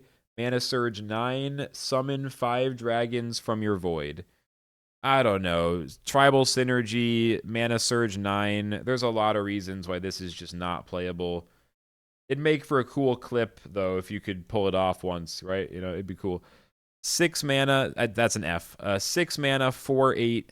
At the end of your turn, trigger each friendly creature's afterlife twice. You might get that effect, and that might be amazing, but even the 4/8 stat line is interesting. With 4 attack, 8 health is a lot. 6 mana, like, it's pretty good. And the effect means they can't ignore it, because you have some chance of having a good synergy with that, and that would be crazy. It's a reasonably strong card. I would give it a C+ to a B-, probably. I mean, it is a 4/8 for 6. I'll probably give it a C, but it's a strong C. Shredder. Bro, is this S tier? I mean, it's an A+ for sure. Blitz, 7/6 for 6. After this, attacks and destroys an enemy creature. Split that creature's strength and health randomly among all creatures in hand. That's an A+ to S. I'm feeling it, bro. I'm feeling the S. Shredder is a auto-include 6 that is just incredible. I mean, it's just incredible. 7/6 Blitz is already crazy, and then the effect is wild. You don't always get a huge amount of value out of the effect. Like, sometimes you just don't get a spot that works out for that, but I don't know. It's already so good before the effect, and then the effect is cracked. Am I crazy? I'm going to do it. I'm going to give Shredder an S tier. S for Shredder. Let's fucking go. Okay, Sartonian Spymaster. Frontline. While this is in your hand, after a creature is returned to hand, reduce this card's mana cost by 2 until the end of turn. So usually used in the Mayday ranked deck, you're not going to get the return to hand effect much, if ever. But 6/6 frontline for 6 is still playable, as seen by Wavebreaker. Granted, this has some extra stuff going on, but even just a 6/6 for 6 frontline is playable. It's a strong C. I mean, I can't really put it in the same tier as Wavebreaker. Wavebreaker has multiple things making it better, but yeah, that's a strong C. Sartonian Spellbreaker, 4/7 for 6. I'm sorry, I'm still saying the mana cost. I can't stop. Ally, increase the mana cost of spells in your opponent's hand by 1. It's an Olympian. You're not likely to get ally value. 4/7 for 6 is pretty bad. I mean, I don't even know if I can give this a C. It's really more of a D. I would not want to run this pretty much ever. Salvatore, bro. Leech, 6/5. Mana Surge, 7. Your opponent discards 2 random spells. That Mana Surge is so devastating. Card advantage is so important in Sealed. And that for the Surge 7, just 1 more than the cost of the card. It's crazy. Leech, 6/5 is a ton of value.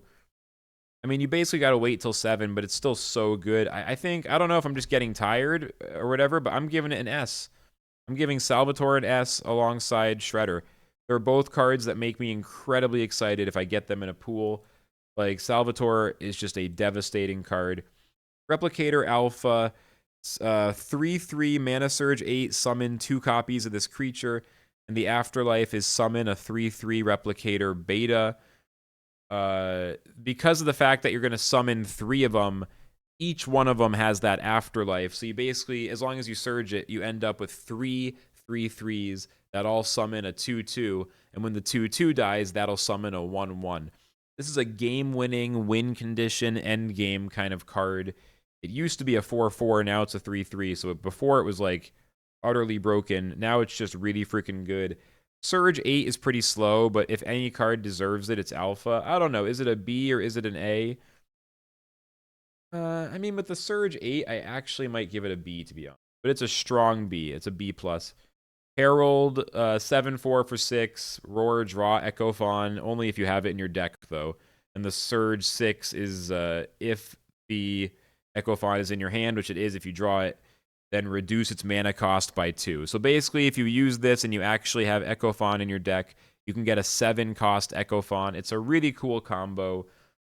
Only problem is the chance of you getting this with Echo Fawn is very low. If you get it with Echo Fawn, it is a B tier or maybe A tier. I don't know. But it just doesn't happen. It just doesn't happen. So it's realistically, you know, F tier. Like, I don't know, 7/4 for 6. Like, if it doesn't have the draw ability, it's F tier. But if you get it in a pool with Echo Fawn, you're required to try to pull that off. Like, you have to do it. Ferret Glaive, 6 mana, 0/2, Blitz Overkill. While this is in your hand, after you play an Olympian, set this Relic's strength to that Olympian strength.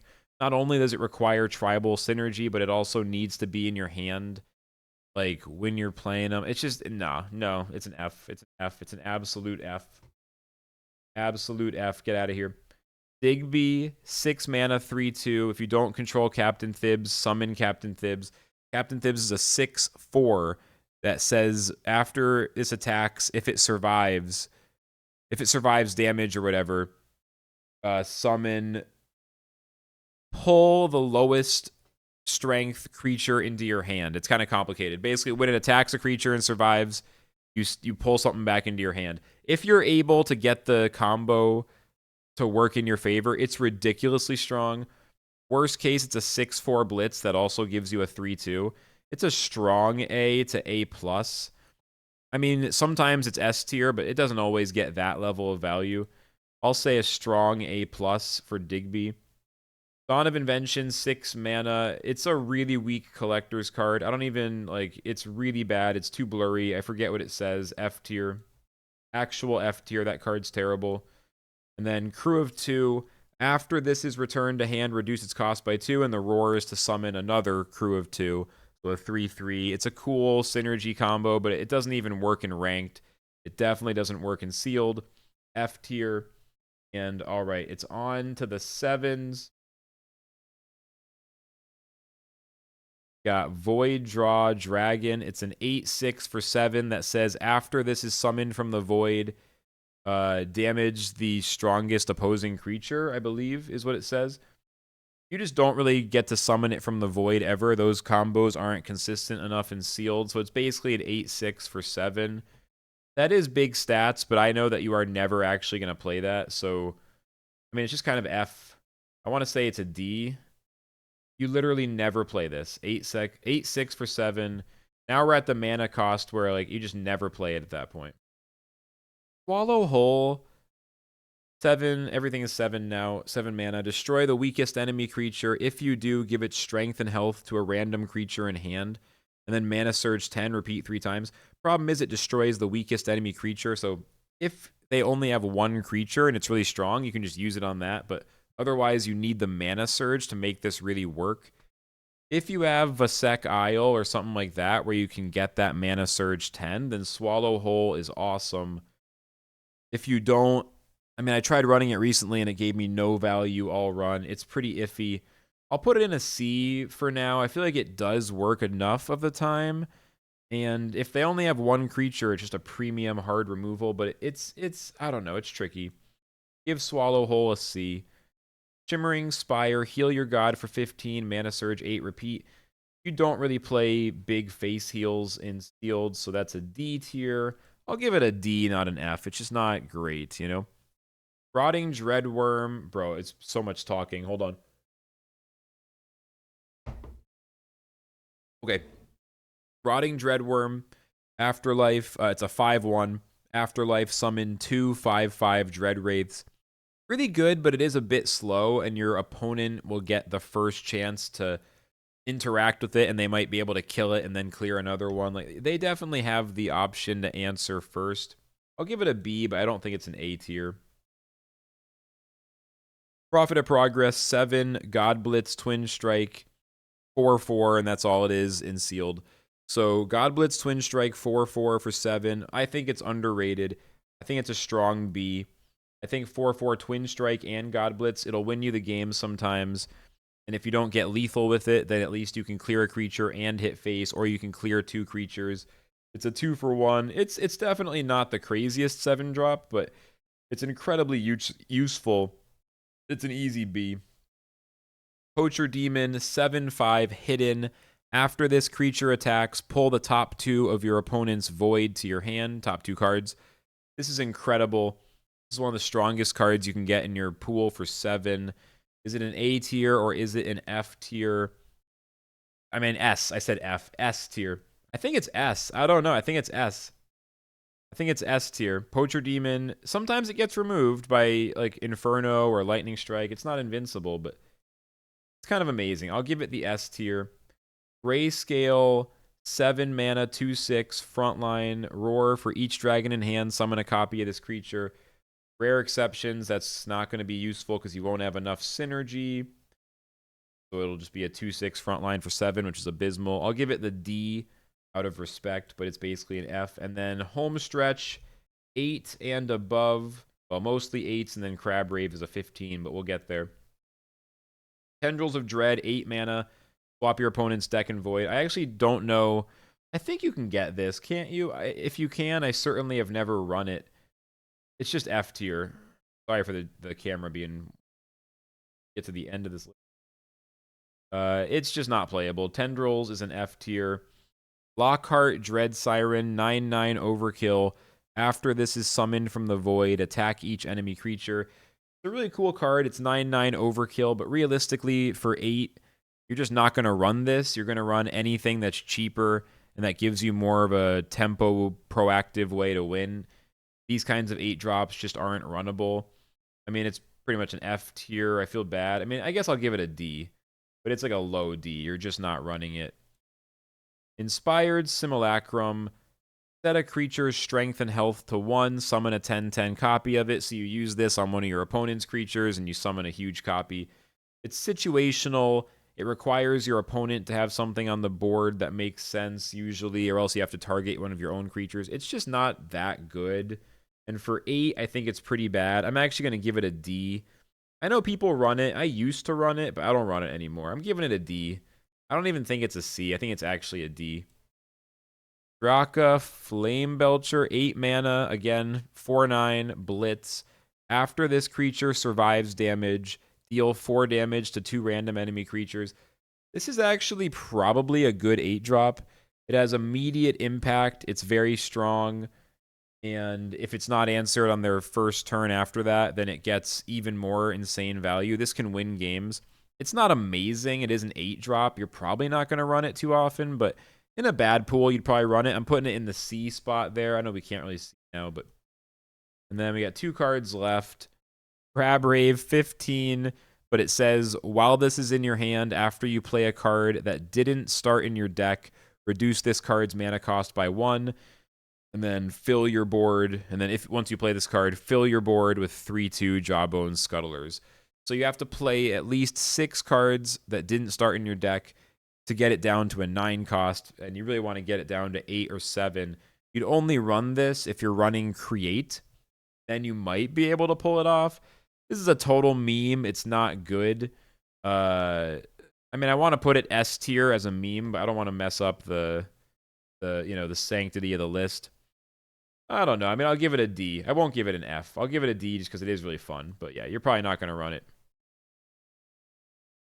All right, here's a Randian.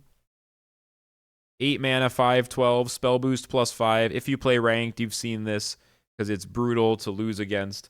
Roar, delve a magic spell. Mana Surge 9. Set the mana cost of spells in your hand to 0. At the end of the turn, reset their mana cost. So basically, if you save your pip and you pip to 9, you can play this on 8 and potentially do lethal with all your spells at 0. The problem is in sealed, you're not going to be able to pack your deck full of damage spells. So you're unlikely to get lethal with it, but it's still a strong 8-drop. You get to delve a spell, you get spell boost +5, and especially if you do get it in a pool with other burn spells, it is good. I think Arandian is, I don't know, is it A tier? Is it B? I guess I'd give it a B. A strong B. 8-drops just aren't the best in general. In sealed mode, like 7s are so much better than 8 because a lot of games do end before 8. Like a lot of games. So I'll put it as a B tier. It is very good. Arandian's very good. And we've done it. We are way past the point of being able to show the whole list close enough to really see everything. I'll have to do something. I'll have to figure it out. Maybe I'll like paste the letters in the middle as well or something, or on both sides. I don't know. But yeah, this is it. So S to F. So many cards. It's a lot.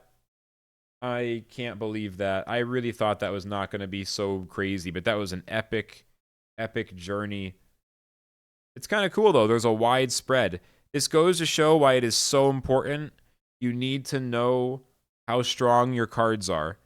Because if you pick the wrong cards, you could have a deck full of D tier and F tier cards instead of a deck full of S, A, and B tier, you know? So knowing what you've got and what is the good stuff is pretty damn important.